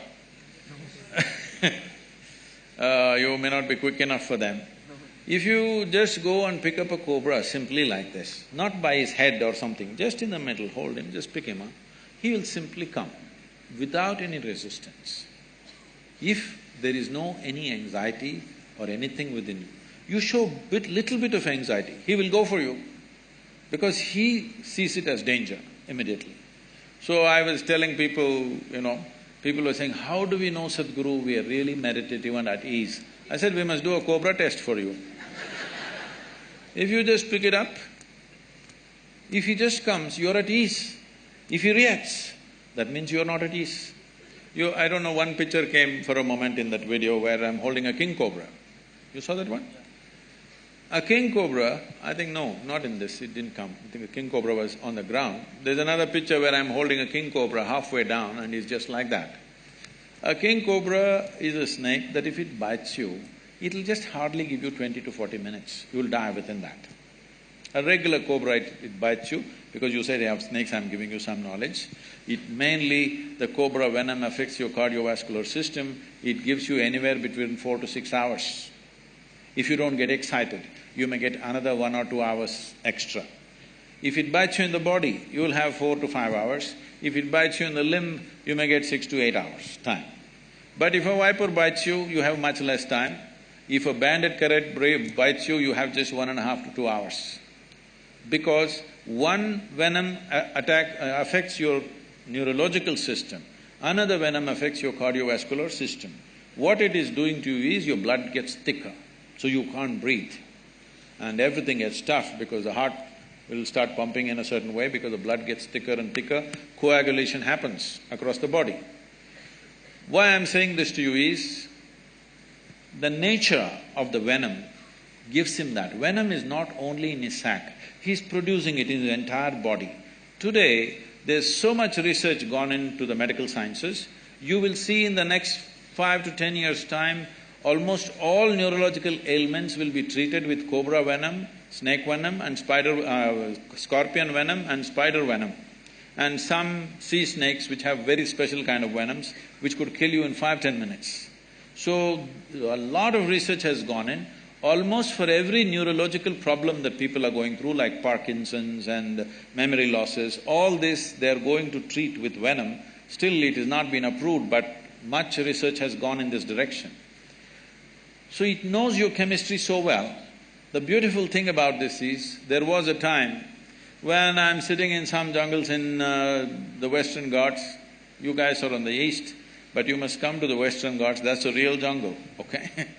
It's a rainforest. If I'm sitting and meditating, normally I don't know why, now I'm wondering why I sat in the afternoons, but I always sat in the afternoons, not early mornings.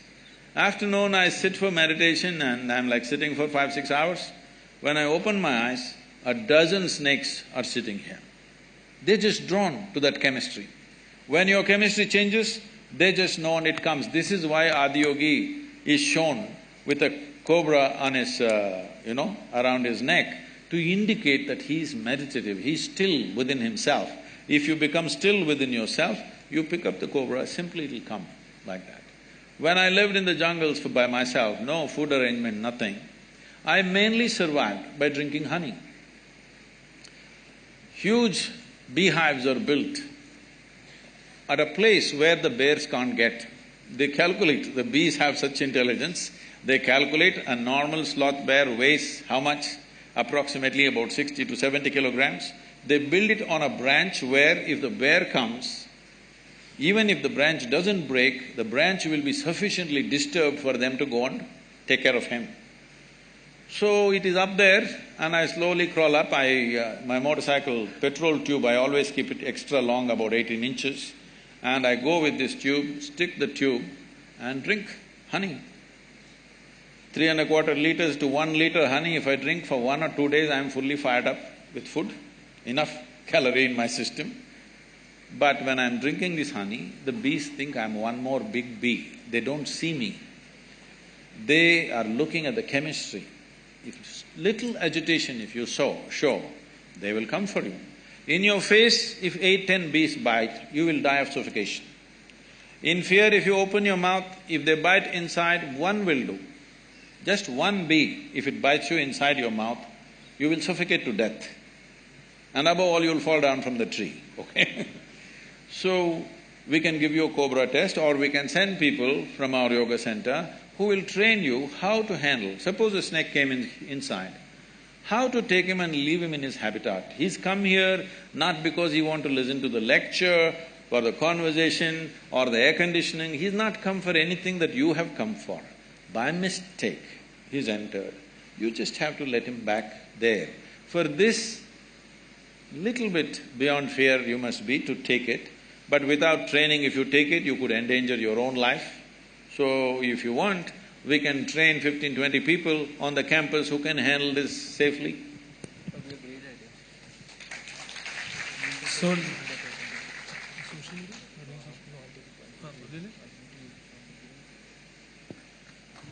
fine. So the next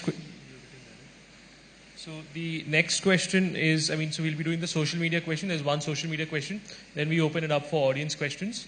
The social media question, Sadhguru, is that how do we get the population interested in politics and in governance?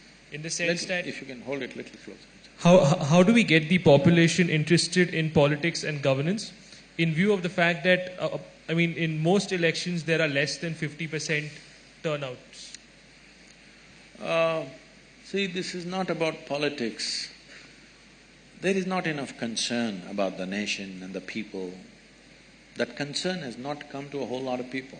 Still we are in that mode. Our attachments to our family, our identities with our family and community is so strong. If me and my family are doing well, I don't care a damn what's happening to the country. Election day holiday means me and my family go on a picnic. Not for the voting. Who'll go and stand in the queue? We will go on a picnic, or we'll go to the cinema, we'll do something else. Because the identification with the family is way bigger than the national identity, and because of that, they think us, other people will vote. This is their idea. Other people are going to vote, so what is there if I don't go? There's a beautiful story that Mark Twain used to love to say. There was a time when people believed there are people on the moon. Before Apollo, I'm saying in America, people believed there are people living on the moon. So they got a bright idea. They thought, on one particular given moment, all of us go stand on our rooftops and shout one word together in one voice. The word that you shout is "who" at them. Let's see what they say. Shall we try this here? Can all of you… I will say 1, 2, 3. Can you just say "who" as loudly as you can so the whole Hyderabad hears? 1, 2, 3. See, you have become wonderful like this. But that day came, everybody stood on the rooftop. That time I got a very, a very artistic idea. I thought, this is such a rare moment. All these people are going to say one word. And me, I have a small voice. What is there if I don't say it? And I just wanted to hear this extraordinary moment, everybody saying "who." And that moment came and it passed in total silence. A day may come, on election day, nobody turns up except those who are herded by political parties with money and whatever goading they're doing. This is an irresponsible way to exist. See, the word for democracy in Tamil language is Jananayakam. What this means is, people are the leaders. Still our people have not understood that we are the leaders of this nation. We are still in a monarchy mindset. We think elected person is a king or an emperor. So, this is lack of education, lack of information, lack of identity with the nation, a strong sense of we build this nation is not there. Somebody is going to run this nation. This is still a British hangover. We think somebody else is running the nation. We don't understand this is our nation, we have to make it what we want. Right now we have a nation where if Donald Trump opens up visas for all Indians, 60% of the population will swim across the oceans and get to America. This is not right. When everybody wants to go away, we've not created a nation that people wants to live in, isn't it? When everybody wants to come here, that means we've built a great nation. For this, participating in the fundamental democratic process is a must for everybody. But if you make it mandatory, it becomes ugly. If you make it mandatory, it becomes ugly. As you know, even national anthem is ugly right now. Something… you must understand, I went to the World Cup football and I went to the English match. I never knew this, I never thought about this. They played their national anthem. National anthem is God save our Queen, God save our Queen, give her long life and save her. Then I thought, oh my God, what a beautiful national anthem we have, the way it's composed, the way the words are written, everything. Then God save the Queen, God save the King in a democratic country? So, I'm saying even such simple things we are debating, we can't get a nation to get together and even vote. Even when nation is in a crisis. When 50% of the people not eating properly is a crisis for me. It is not a normal situation for me. It's a crisis. When such a crisis is there, whether I should vote or not, now there's making a movie, yesterday he was telling me, what is his name? Konda? Okay. They're making a movie, Nota. Okay, we will say, nobody is acceptable to me. Well, it all sounds very intellectual, but believe me, you don't build a nation like this. You have to make choices about whatever lousy choice you have, in that you must make a little better lousy choice. If you want to improve this nation long term, you cannot abstain and say, oh, nobody is fit enough. Well, you stand up, if you see that this is a debate going on everywhere, in every tea shop, every college, this is going on. Oh, all politicians are rubbish, they are thieves, they are this. If we have handed over this nation to the hands of the thieves and we are sitting back here and we don't even have the responsibility of voting, we are the more bigger thieves than them, isn't it? Hello? This responsibility has to come. We have not understood our basic democratic responsibility. When we do not understand that, we will become unfit for democracy, then something else will take us over. It is very, very important. Not just voting, there are many other instruments through which you can participate in the democratic process. It is very important the student community participates, not on the street, not protest, not burning a bus, but participating in the instruments of democracy. All of you are law students, you must take a certain part of your life to educate the country and the youth. What are the ways in which they can participate in the democratic process? This is very, very important to make this nation. Thank you for the answer, Sadhguru. Now we'll open this to audience questions. I think there were a lot of people that side and… Okay, so Javi's been raising his hand and standing up since a long period of time, so I'll give it to him first.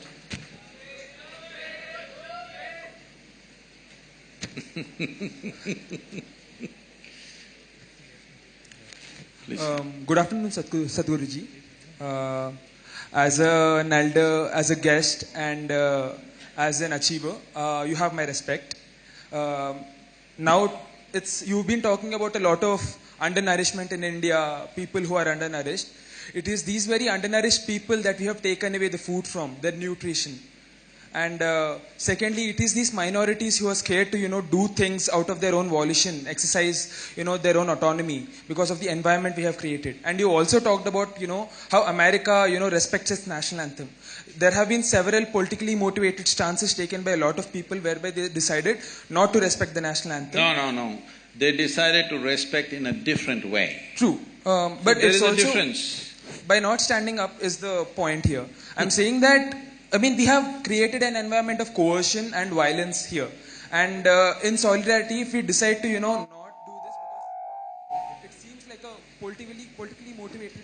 Please, sir, the microphone. Because it seems like a politically motivated… we didn't hear decision. the last sentence. Yeah, we have created an environment of coercion and violence in the society. All the people are being forced to do this against their autonomy. So in solidarity, if you decide to not stand for the national anthem, there are bigger things here. I hope that was not a rhetorical when you asked us, is there a solution? Why should we, look for a higher ideal somewhere? Why can't we just, live with acceptance and tolerance instead? Respect these people's opinions. See, that's the idea. No. That's where does acceptance and tolerance and national anthem… I don't even understand. Where is the relationship? Because many people don't want to stand for the national anthem because it's probably against their beliefs. Or, they… And we are failing them as a nation. How will, us appealing to, some created deity of a nation help us in, solving these problems? I am 100% with you. If we are thinking in a spiritual way, I am not identified with my nationality. I see all people around the world are involved with me. My work largely today has become much bigger outside the country than here. So it is not… See, you're looking at this in a very simplistic way or in a rudimentary way. In the sense, you think everybody should be either for or against. I am not for or against, I am just asking you. Now you talked about various levels of injustice which has happened in the country. Unfortunately, it's a fact. The question is, to correct this, should we stay together or each one of us do our own thing and hope it'll get corrected? I'm just saying that the staying together can happen by acceptance and tolerance and not Yes, by... sir, but that's not happened, right?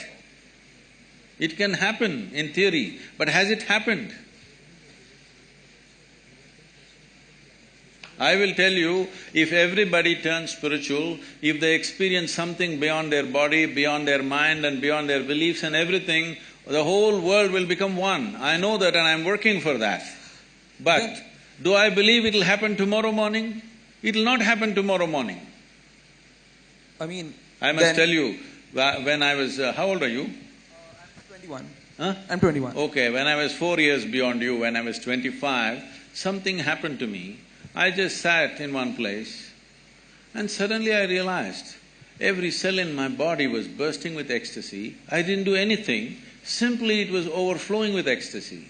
Then I realized, if you don't do anything, if you don't mess with anything in the body or in the mind, it just overflows with ecstasy by itself. When I realized this, I actually sat down and made a plan. This is so simple. On that day, the world's population was 5.6 billion people. I made a calculation and said, in 2.5 years' time, I will make the whole world ecstatic because it doesn't need anything.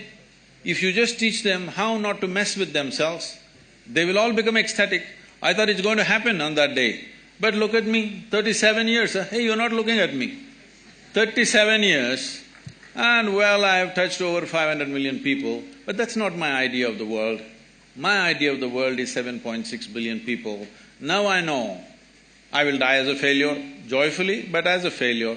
So I want you to understand the nation is not built on some egalitarian ideas. People need emotion. Without emotion, they won't come together. You cannot put people together without emotion. Whether it's a family or a nation, it's true. Just one last point I want to make. You have so much soft power as a celebrity and, as a, mystic who is well known throughout India. And the state at the same time is the state well. So, I mean, in such a politically charged environment, us taking a stance, I do think that's problematic to, a lot of other, communities which disagree with what's happening. What stance have I taken? In terms of saying that, national anthem should be respected and, these are things which people don't agree with. Okay, what would you like to respect about this nation? Please tell me, we'll do that. Constitution at least? Sure, I mean, I'm saying let's just respect each other, that's it. See, where is each other? We don't meet each other, right? Every day? See, please understand, when we say a nation, we are not talking it's a flag or it's an anthem. When we say a nation, we are talking it's a certain people.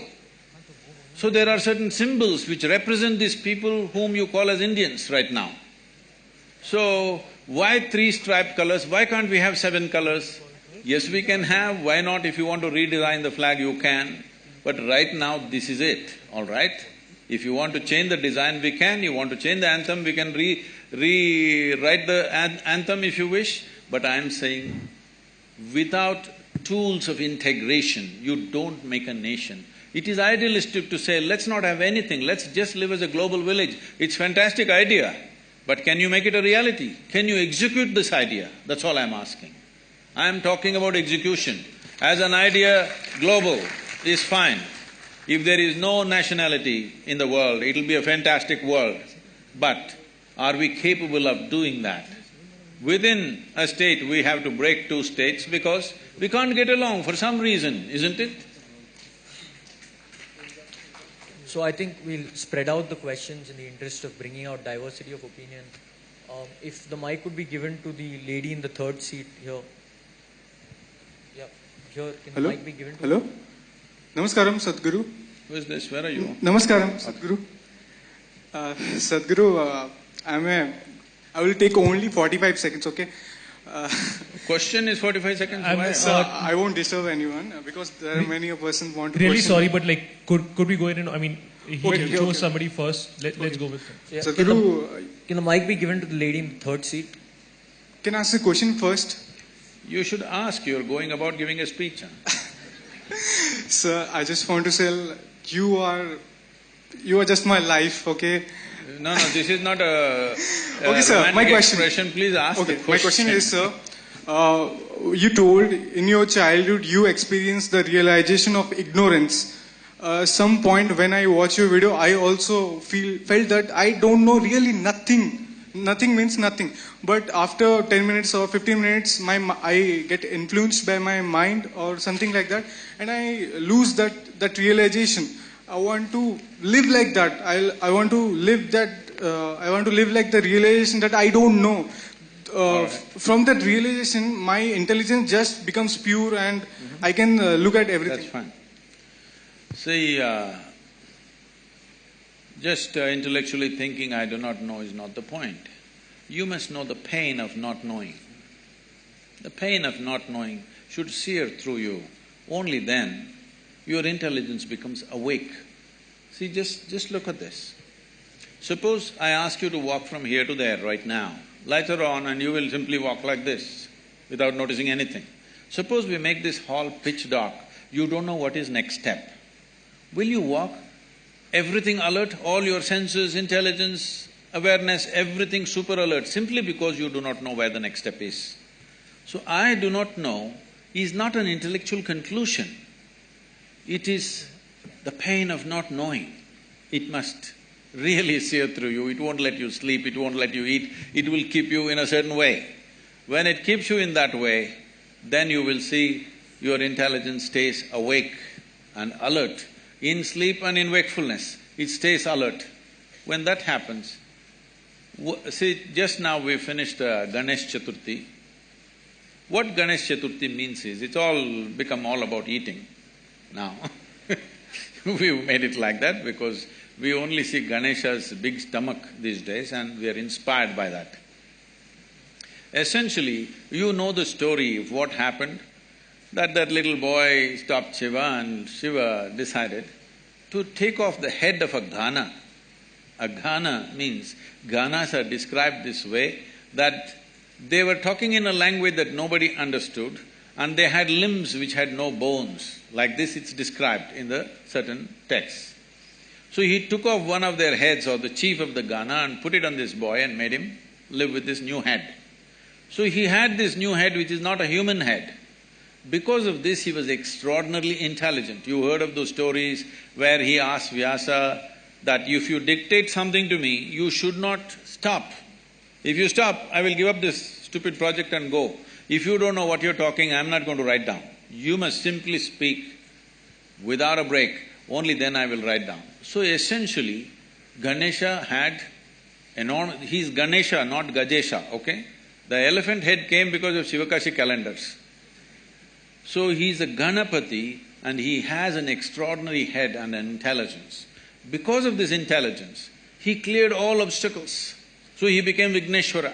So our interest is that in him, that if we have intelligence like this, we will remove all obstacles in our lives. This is the fundamental and the phenomena of Ganesha is just this, that if your intelligence is always on, you simply dissolve all obstacles in your life. So he is a Vigneshwara. But on that day, most people are usually only boosting their belly, not their brain. What it means is you need a new head. So, Angad has already chosen, so if you could give… And then we'll move on to Joe, because Joe, I mean, some people there also, because he's been raising his hands in some time. Namaskaram, Sadhguru. First here. Many people say that thoughts create karma, and sometimes our biggest fears keep on recurring in our minds on a daily basis. So how do we stop that flow of thoughts, and how do we stop those fears from materializing, and also how to cut down on unwanted karma? Whoa. See, this whole karma business has been very misunderstood and been projected as a fatalistic process. Karma means this, karma means action. Literally translates as action. As you sit here, there is physical activity going on, there is mental activity going on, there's emotional activity going on, there's energy activity going on. These four dimensions of karma are happening within you every moment of your life. Both in wakefulness and in sleep, it's happening. Now if I ask you a question, since today morning, since you woke up to this moment, how much of these four dimensions of karma are you conducting consciously? How much do you think? percentage. Well below 1%, believe me. It's way below 1%. When 1% of your life, let us say, is conducted consciously and 99% accidentally, you must be shit scared of life. How else to live? If you're driving a car and 99% it is accidental the way you're driving, will you be scared or not? So fear is a consequence of your inability to manage the nature of your intellect. See, your life's experience is happening this way. These are three dimensions. There is something called as memory, which feeds you all the time. Memory is not just what you remember. You don't remember 10 generations ago how your great-grandmother looked, do you? You don't, but her nose is sitting on your face, yes or no? You have genetic memory, you have evolutionary memory, you have karmic memory, articulate and inarticulate levels of memory. This entire thing is memory, head to toe. Every cell in the body is memory, isn't it? We can take one cell and create the whole of you, and that's how your parents also did. Just one cell, and see, you become like this. So, there is enormous amount of memory in this. This memory rules certain things, but there is a present experience. Memory is of the past, but the present is of experience, your ability to experience. If you want to experience anything, you must be conscious, you must be aware, only then you can experience. The future is an imagination. So memory, experience and imagination, it is between these three dimensions in which you exist. Memory you cannot change because it's already there. Present you don't have to change because that is also here right now. It's only the imagination which you can change. So what are you fearful about? Something that will happen or you think will happen, isn't it? Fear is always about something which does not exist right now, it's always about what will happen. So you are suffering that which does not exist. If you're suffering that which does not exist, there are psychiatric terms for that. Hello? Your only comfort is everybody is in the same state. That's how it is in asylum usually. Everybody is in the same condition. But right now people are in this condition. What happened 10 years ago, they can still suffer. What may happen day after tomorrow, they already suffer. They're suffering things which does not exist, simply because in your education system, you are studying about everything except how to manage this. If you do not know how to manage this, it doesn't matter how much nonsensical information you have gathered, it'll be not of much use to your life.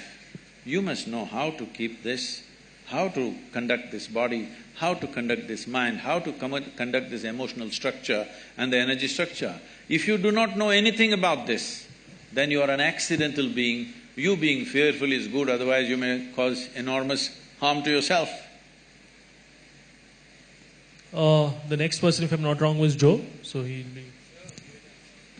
You got everything set, huh? Hello, Jaggi Vasudev sir. Before I ask my question, I just have to tell you that I was very impressed by your e-commerce website, which sells yoga merchandise. I think it's really cool. It's better than Flipkart and Amazon, and I hope that, you know, in a few years' time, it'll become the biggest e-commerce company. No. Yeah. It's a conscious decision I have taken that our commerce part is done just to take care of a few things. Our commerce will never grow beyond the foundation part.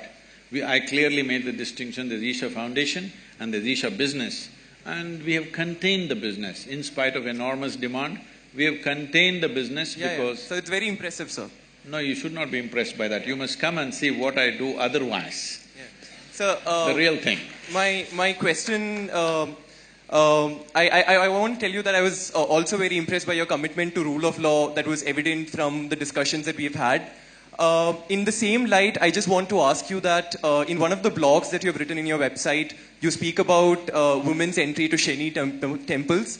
And there you say that, look, the reason why they shouldn't be allowed is because there are planetary forces and it's not good for women to enter these temples. In the same vein, I just want to tell you a little bit about the law on the point. There are Supreme Court judgments which say that if you make laws which tend to be discriminatory for women, it cannot be a justification that we are doing it for their benefit. That cannot be the justification for any law that discriminates against women. This is the law of the land.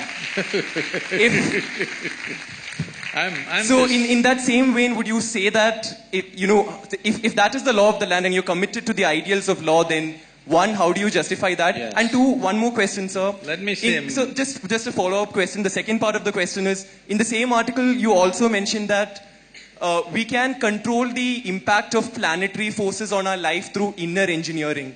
What is inner engineering? Is it a program that Isha Foundation hands out?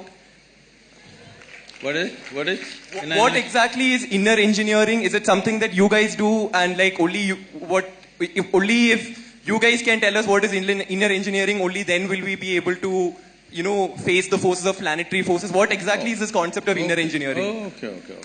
We'll answer that. So right now, why don't you ask this institution, NASLAR? Only if you tell us what is law, we will know what's the law. What is it? I'm sorry, sir, could you clarify that? I didn't get what you just said. No. You tell your institution in which you are, only if you trap us here for 5 years and tell us what is the law, will we understand what is the law? Don't we know? Well, only because you do not know, you have come here, right, to learn. Similarly, only because people could not figure it out by themselves, they have come. And only because it's working for them, they're coming in millions. Okay, you have 700 people here, we have 9 million volunteers working across the world. So, it must be working for them. So do not make these judgments, and don't think it's very smart to simply make judgments for everything. You are a lawyer, you are not a judge, all right? So let's come to the question. See, please don't do these things. It is happening from both segments of people. What you like, you shout and clap. Please don't do that. For or against, that's not the way. The way to do this is, are we interested in knowing and enhancing? You ask a question as a way to enhance your knowing, not just to prove that you're smart. If you think you can prove you're smart, we will do something else to that. Anyway, you ask this question, I like the e-commerce, I know when you started off, I know when Joe is called, why he is called, we know what it is, I'm not that dumb, okay? When I sit here, when I just look at you, I know what you can ask, I will tell you. Let me tell you this, hello. When I train teachers to handle inner engineering programs, now we have transformed the program in a different way, but at one time when it was very intense, I trained the teachers like this. Somebody walks into the hall, they settle down here today by themselves without being guided. You just see, I made a chart of the hall and said, see, if they sit here, if they sit here, if they sit here, this is the question they will ask. You just be ready. When he raises his question, you know this is what he will ask. 93 to 94% of the time, it's always right like that. People think they are free and they're asking questions, but if they sit in that place, that's a question they will ask. In any venue, not in any particular venue, just anywhere. This may not look logical to you, but life happens like that anyway. So, now when you start praising the e-commerce, I know why it is, it's not that you're appreciating it. I'm telling you, Isha Foundation is a foundation run by the volunteers. Over 4,600 full-time volunteers who are far more educated than you are, and over 9 million part-time volunteers across the world, giving their time and money and energy to make this happen. Why are people doing this? We are not promising them we'll take you to heaven. We are not telling you will go and sit in God's lap. Why are they doing it? It must be done wonders to them, otherwise why will they invest their life in it? So without knowing anything, don't make conclusions. So are you the only one? Well, you can do it in so many other ways. If you knew how to figure it out, why would I be needed? You do not know how to figure it out, so somebody comes and helps. If somebody comes and helps, why are you helping people? You leave them with their problems, they'll be good business for a lawyer. Is that what you're talking to me? Please don't feed upon people's problems. People have problems. If you have a solution, it's good. If you don't have a solution, at least leave them alone. Now, about commerce, we have every day in the yoga center, the minimum meal is around 7,000 people per meal. On the weekends, it's 15 to 20,000. Whoever comes, nobody inquires, who are you, why are you eating here? Whoever comes, they're welcomed and they're fed, all right? And we are running 12 schools in remotest parts of India, which is the same level of education that one would get in a good urban school, and 40% of the children are first generation going to school. Over 9,000 children are sponsored fully for their entire education. And we have medical activity going on across Tamil Nadu in a big way. There are many other aspects which I don't want to go on listing. For all this to happen, it needs a certain financial thing. Now if I come to you with a begging bowl, you will say, why have you come to me with a begging bowl? If I earn my own money, you are saying, why are you earning your own money? What is the problem here? What is the problem? Only thing is, I have not come to you as a client. Is that the only problem you have? I want you to know, the people who are working in the foundation, most of them, some of them are here, they are doctors, engineers, accountants. They have quit top, high-paying jobs in their life and they are serving for free, all right? Thousands of them. And you have something against them, please. It's not about me because I don't do all that work. People are doing all that work, including the website and the commerce. So, just for the diversity of opinion, so that, as a moderator, I have to ask people from… Oh, women's rights, yes. About Shani Shignapur. See, first of all, you have a misunderstanding that Indian temple is a place of prayer. Indian temple is not a place of prayer. I want you to know this. Different temples were built in different ways for specific purposes. Shani temple is built for occult purposes. Occult means, you know what's occult? What is the Telugu word for occult? What?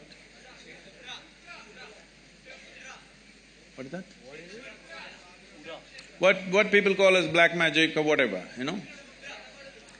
There are certain occult practices where if the occult practices are being done, women in state of pregnancy, in menstrual cycles, it could seriously impact their life. So they said women should not go. It was also designed that on a certain day, if the woman is in a certain condition, on a full moon day she can go, other days… These are prescriptions, these are not restrictions. These are prescriptions, these are not discriminations. These are done with a specific intent. Or, now that you're talking about women's rights, why don't you fight for the men's rights? In our temple, the Bhairavi temple that we have, men are not allowed inside the sanctum. Why don't you stand up and fight for that? I will tell you why they're not allowed. That temple is only for the women. Men are not allowed. Why? Is it a discrimination? It is not about discrimination, it is a certain dimension of life. If you go by this crude sense of equality, you will harm the woman immensely. There are millions of temples open to everybody. Suddenly, why discrimination will come in one temple? What are you talking about? This is not a culture which discriminated against women. There are more female deities in this country than male deities. Every village you go, there is an Amman temple, there is a Devi temple. And you think it's discrimination? These are very rudimentary ideas picked up from the West. You have not seen this culture, you have not understood the profoundness with which is run. Unfortunately, because of 15-20 generations of poverty, we've kind of mixed it up and made a mess out of it. That is a different matter. So, before I move on to another person, and he'll probably be the last person, before I move on to you, are the people there done with that particular question, or is there any further question on that particular issue? For diversity of opinion, I need to choose somebody from here. So, unless you don't have a further point on the same issue, I'll proceed. So, could somebody please give him the mic? Yeah. Namaskaram, Sadhguru. So, if Job has a follow-up, then please proceed. So, this… I can't help it. I mean, if he's not satisfied with the same issue, he should be. So this crude sense of knowledge that you're talking about is the knowledge that's coming from the Supreme Court of the country. Who is speaking? Huh? So this crude sense of knowledge that you say is the knowledge that's coming from the Supreme Court of the country. No, please understand. No, please listen to me. Sir, you're still not addressing the point that who are you and I sitting here to make prescriptions for women and say that this is harmful for you, hence don't do it, or this is not harmful and you shouldn't do it. It's not up for you and I to do it. If it's harmful and they still want to do it, they are free to do it, right? I mean, you say that what people want to do in their bedroom, it's an individual choice. If women want to enter it, they want to enter it. Who are us to stop it? You ask a question, please. You please ask a question. I'm not that dumb that a question needs to be explained to me. You ask a question. So you didn't answer it the first time, hence I'm explaining it. You asked a question again. Let me answer this, right? The question is, who are you to tell the ladies whether they should go to this or not? No, I'm saying they should have the option. I'm saying they should have the option. So, I mean, just to give a similar example, sir, alcohol might be... I got it. There are hundreds of temples in the country where men cannot enter. So if men say... There's a history of discrimination. That is a different matter. See, you're mixing up two things. There is unfortunate history of discrimination on all levels. That's a different matter. That has to be settled in a different way. But when a specific aspect comes, if you want to rule out all the subtler aspects of life and just say this is it. Anyway, let me tell you this. This I'm on camera, let me tell you this, okay? Supreme Court is there to interpret the Constitution.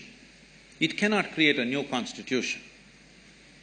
Doesn't matter what are the powers of the court. It cannot create a new Constitution. It is only there to interpret the law the way it is. Am I right? You're all lawyers? Hello? That's debatable. That's debatable. When you debate that, there is going to be lots of problems because every pressure point, people will apply. Every motivated group will push for their own laws. If you create enough ruckus, some new law will happen. This should not happen. It is essentially within the framework of the Constitution, everything should happen. In the framework of the Constitution, there are laws where there are public places and there are private temples and private places of worship. How it should be done there is left to them. It is for them to decide how it happens. Is it happening simply because of a discrimination against a gender?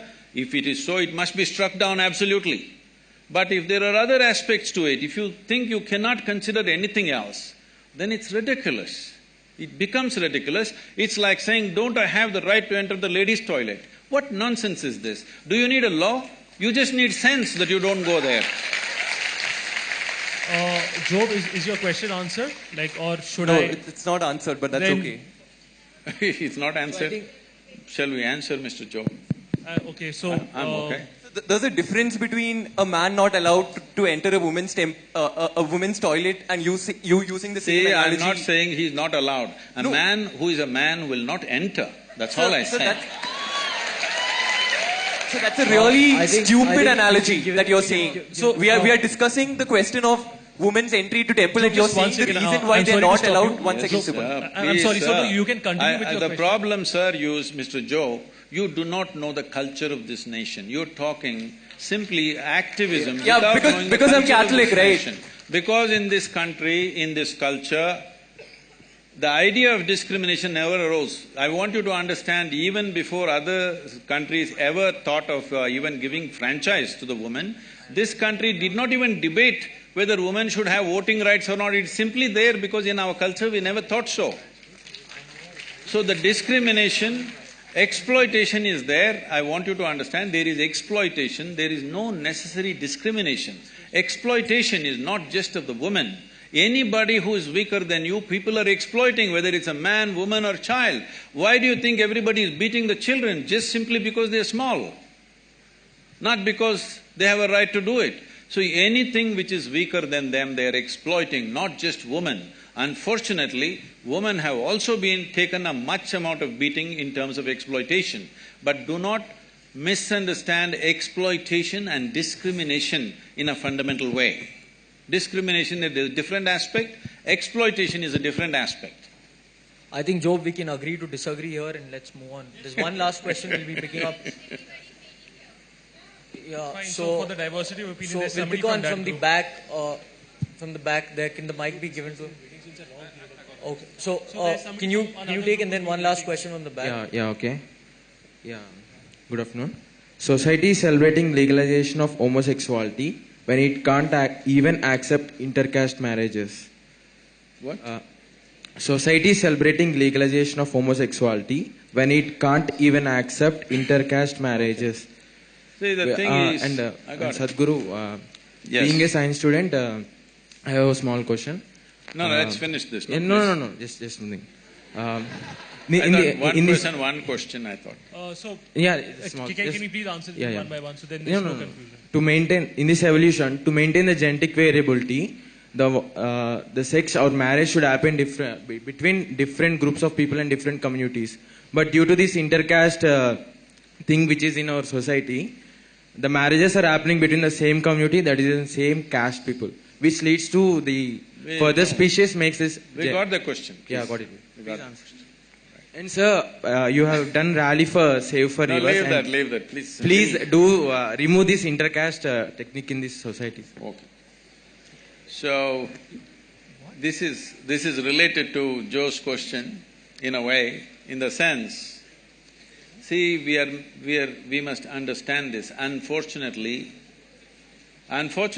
most human beings are in this condition. If they find somebody who are little weaker than them, they will see how to extract something out of them, how to dominate them, how to do these things. This is coming to you from your childhood, from your school, that you want to be number one, parents are telling you this, everybody is telling you this. So always want to be on top of somebody. So with this, if a goldsmith thinks a blacksmith is inferior to him, unfortunately, though a blacksmith's work is more useful than a goldsmith's work for making of a society. So like this, simple professional differences, we have made it into horrible discriminations in this country, because this is an ancient culture, lived in the same place for thousands of years. People learned how to organize their exploitation against each other. They managed to organize this. So in this context, we must understand, unless human beings evolve to a place that you do not exploit other people's weaknesses, discrimination will not go. You can talk as much as you want, it will not go. For thousands of years, it's not gone. One thing about the caste system is, it was basically a professional division which turned out to be a very discriminatory process over a period of time.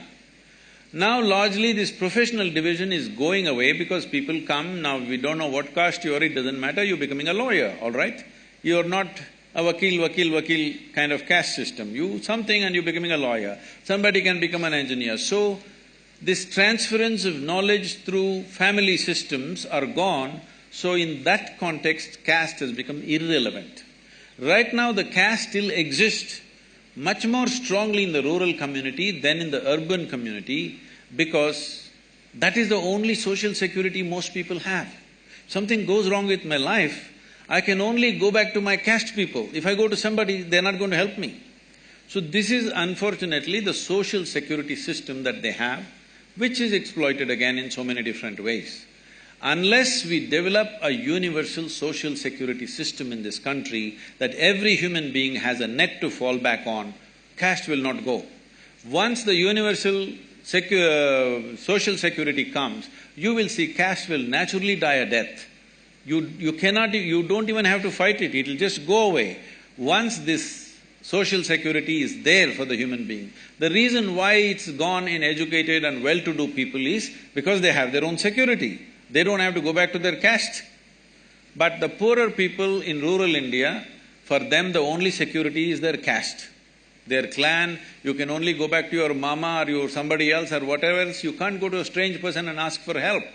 So we have to make the society where every human being feels secure in the country. Only then you can remove this, otherwise you cannot remove. People are thinking this is just based on discrimination. No, discrimination is coming because wherever somebody is weaker, somebody is exploiting them. This is not caste, this is not gender, wherever, whoever they can get, they will exploit, all right? Why women and children take the beating is because they're little physically weaker. That's the only reason. Not because they're against the women or against the children, simply because we have still not evolved out of this, that we will treat the strong and the weak the same way. This has not come into us. This will not come because you fight something. This has to come by evolving the society, by evolving individual human beings, otherwise it'll not happen. Thank you for the answer, sir. So the team has been the team has been signaling to us that we should have finished this about 10-15 minutes ago. That being said, there seem to be a lot of interested people who've been raising their hands up. If you're fine with some more questions, we can proceed. Otherwise, we can… It's completely your choice. If you're okay, I'm okay, sir. You are the boss today. No, so sir, it's your decision. No, you are the moderator. They have been signaling. If you say answer the questions, I will. If you say please leave, I will leave. What we can do is we can take 3 final questions. So I mean, from all 3 sides, like… Can the mic be passed on to the back rows there? Hello? The back rows there. I will pass the it left. on once I'm done with my question. Where's the mic? Please speak now. Once you have the microphone, please ask Hi. the question. Hello, Sadhguru. I'm Shrikari, and I'm running an NGO for underprivileged children right now. And I've sort of decided for myself that this is what I want to dedicate my life for, which is serving the society.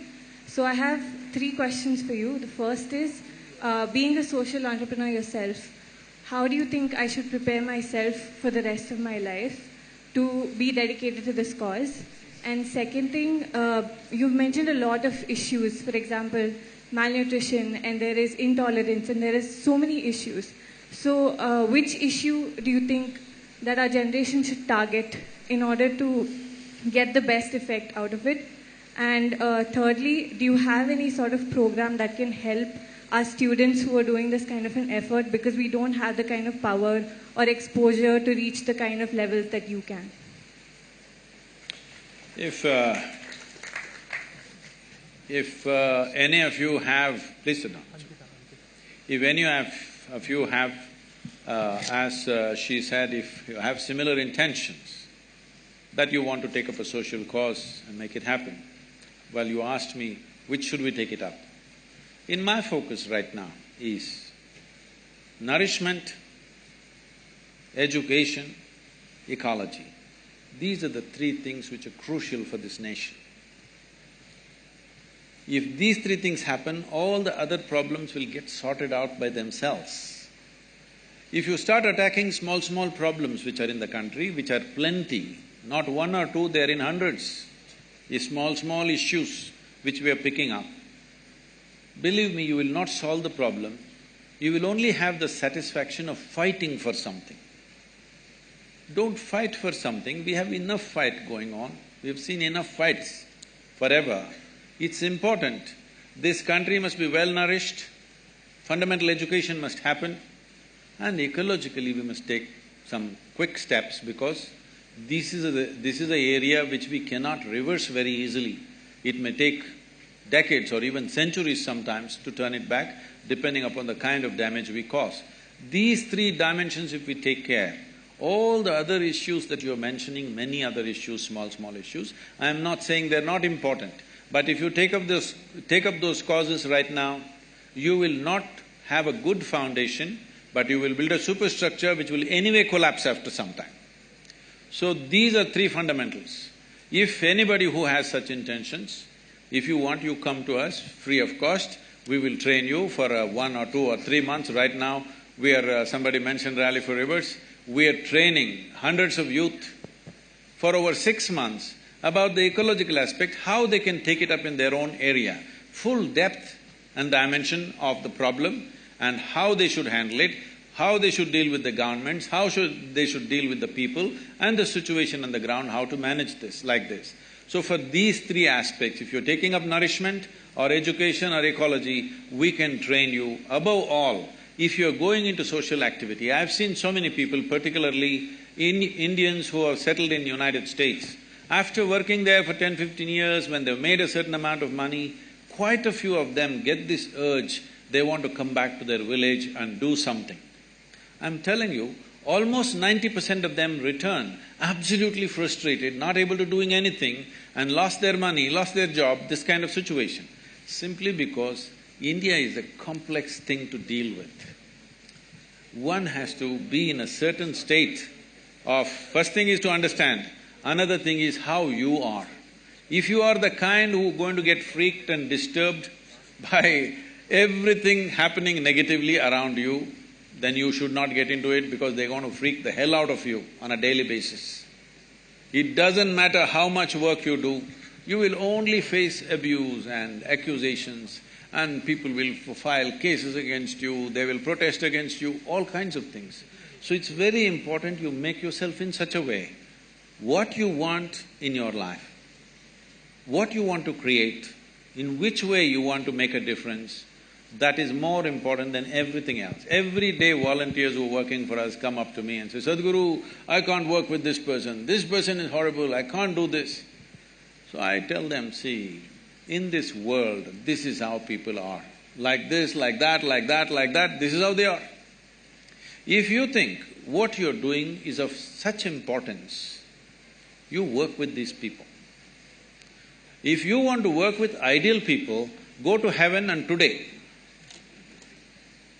Yes. So you will have to work with all sorts of people, otherwise you can't do this. Yeah, so the individual in the red t-shirt is being asked since some time, then we will move to the right. That will be the last one, the one over here will be the last one.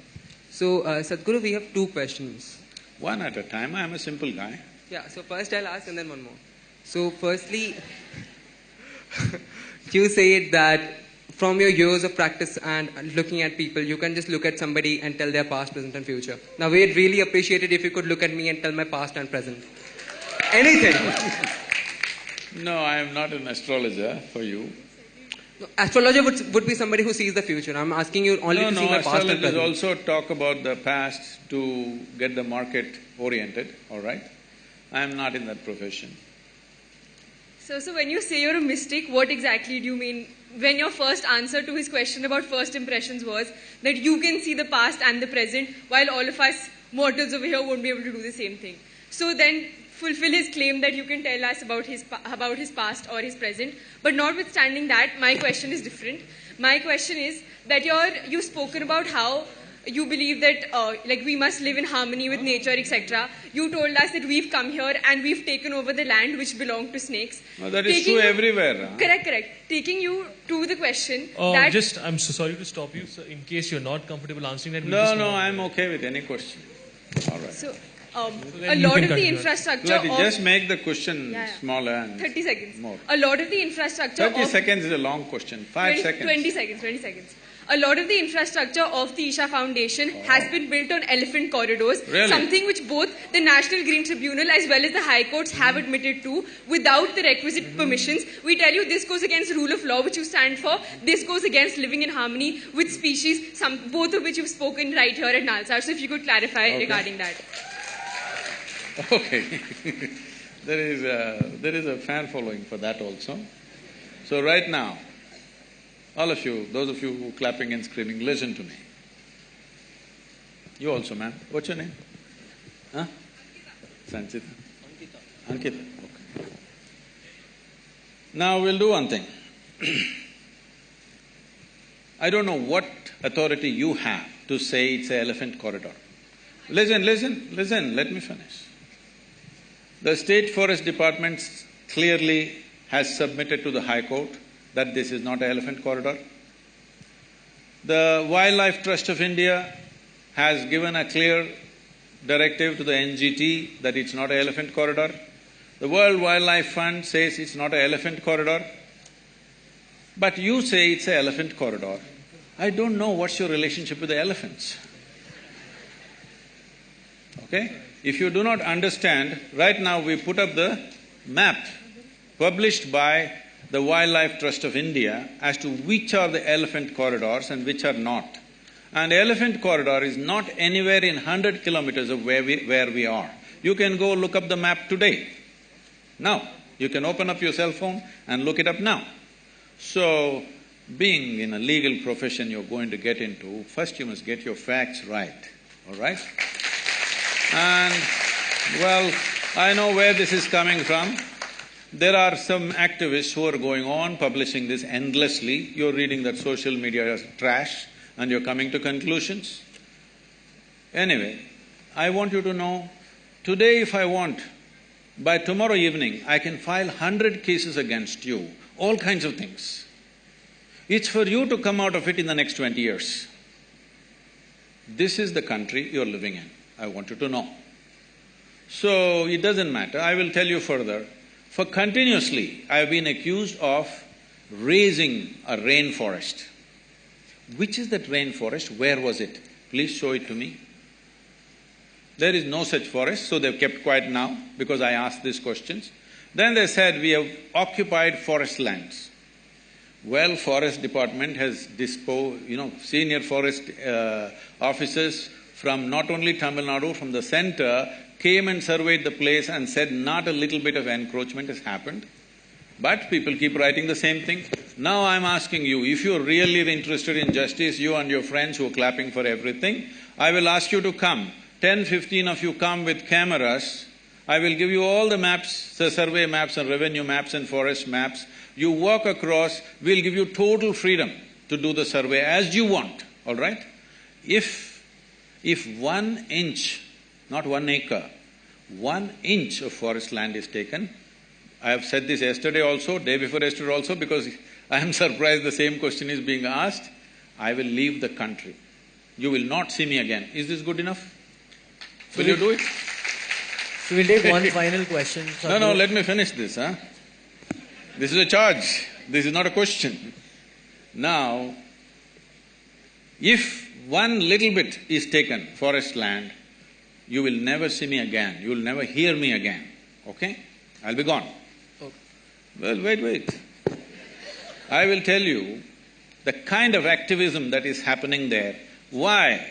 I'm sure many of you may be associated with this, I'm saying this on camera, it can be published, I don't care what, because I've reached a point where death threats are every day from these kind of people.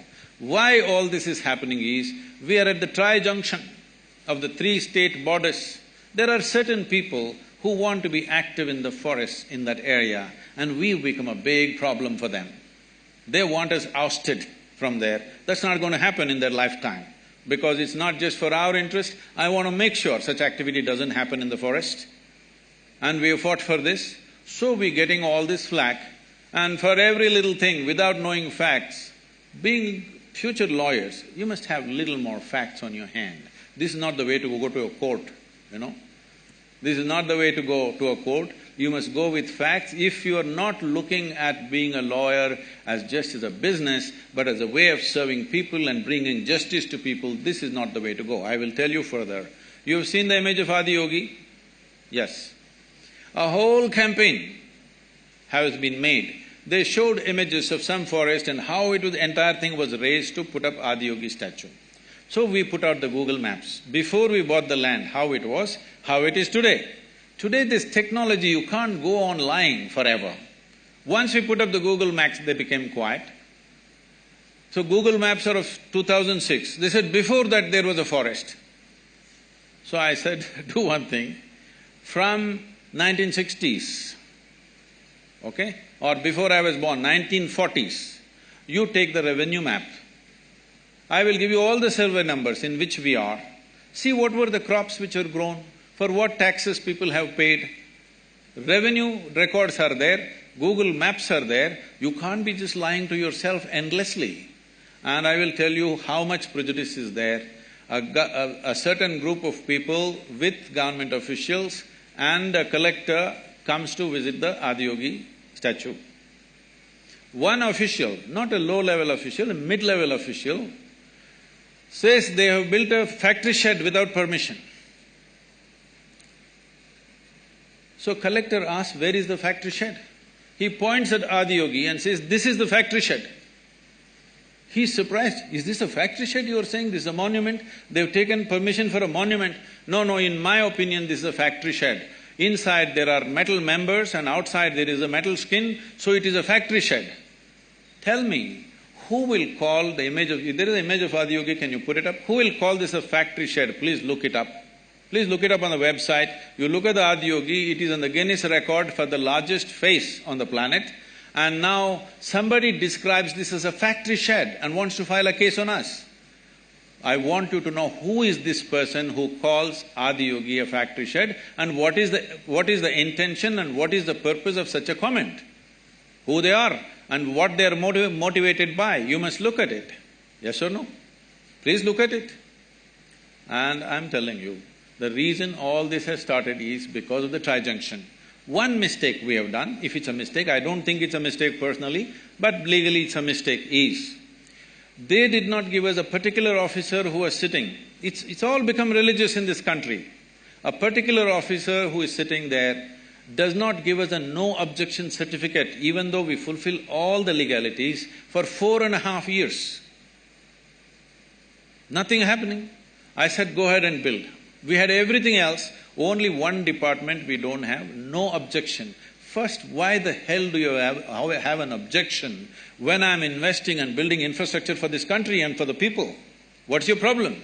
But they have a problem. No objection certificate takes 4.5 years and they don't give an explanation why they have an objection. There is not a single reply. So I said, go ahead and build.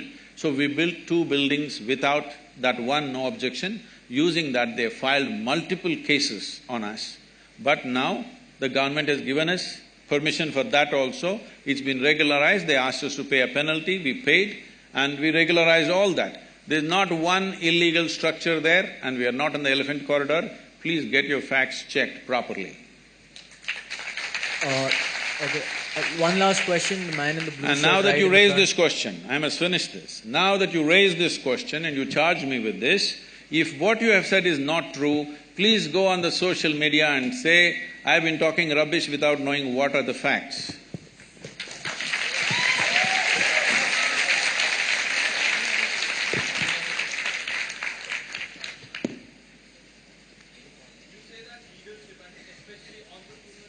Yeah, it's not working.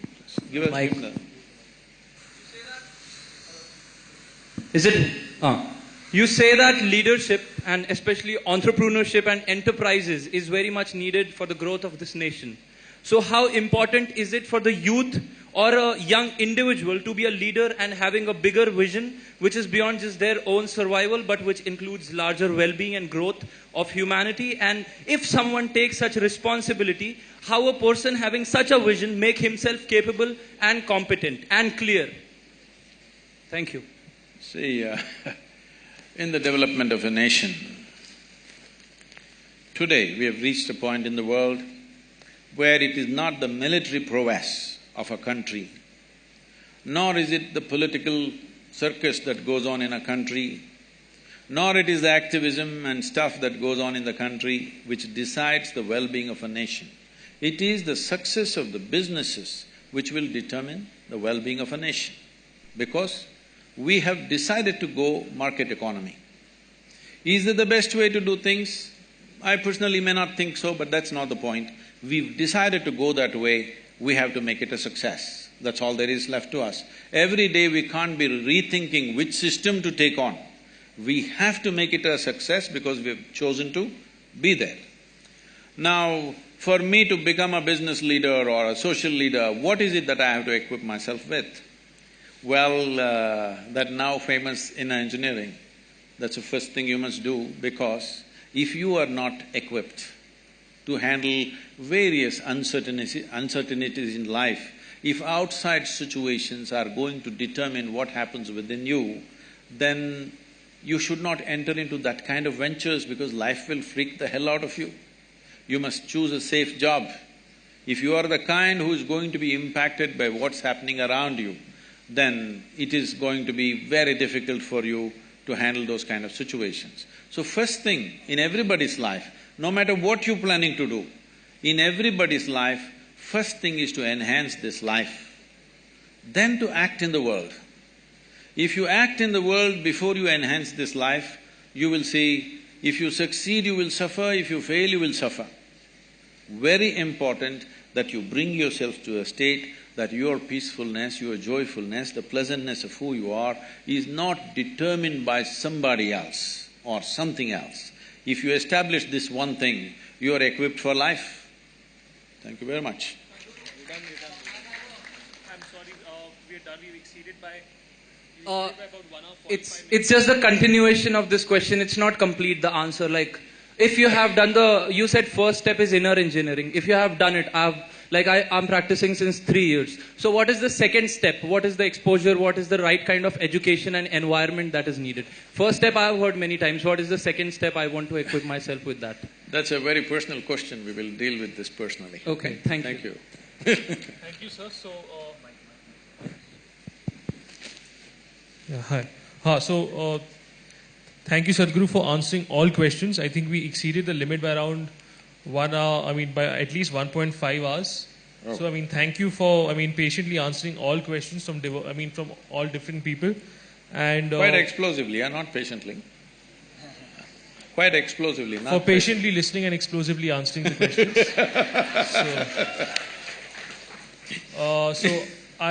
I hope the people in the audience, experience an insightful lecture or an insightful conversation.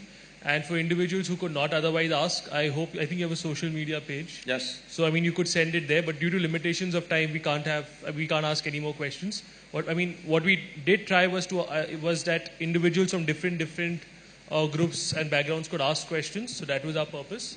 So I think we're done. So, thank you a lot, Sadhguru. Thank you very much.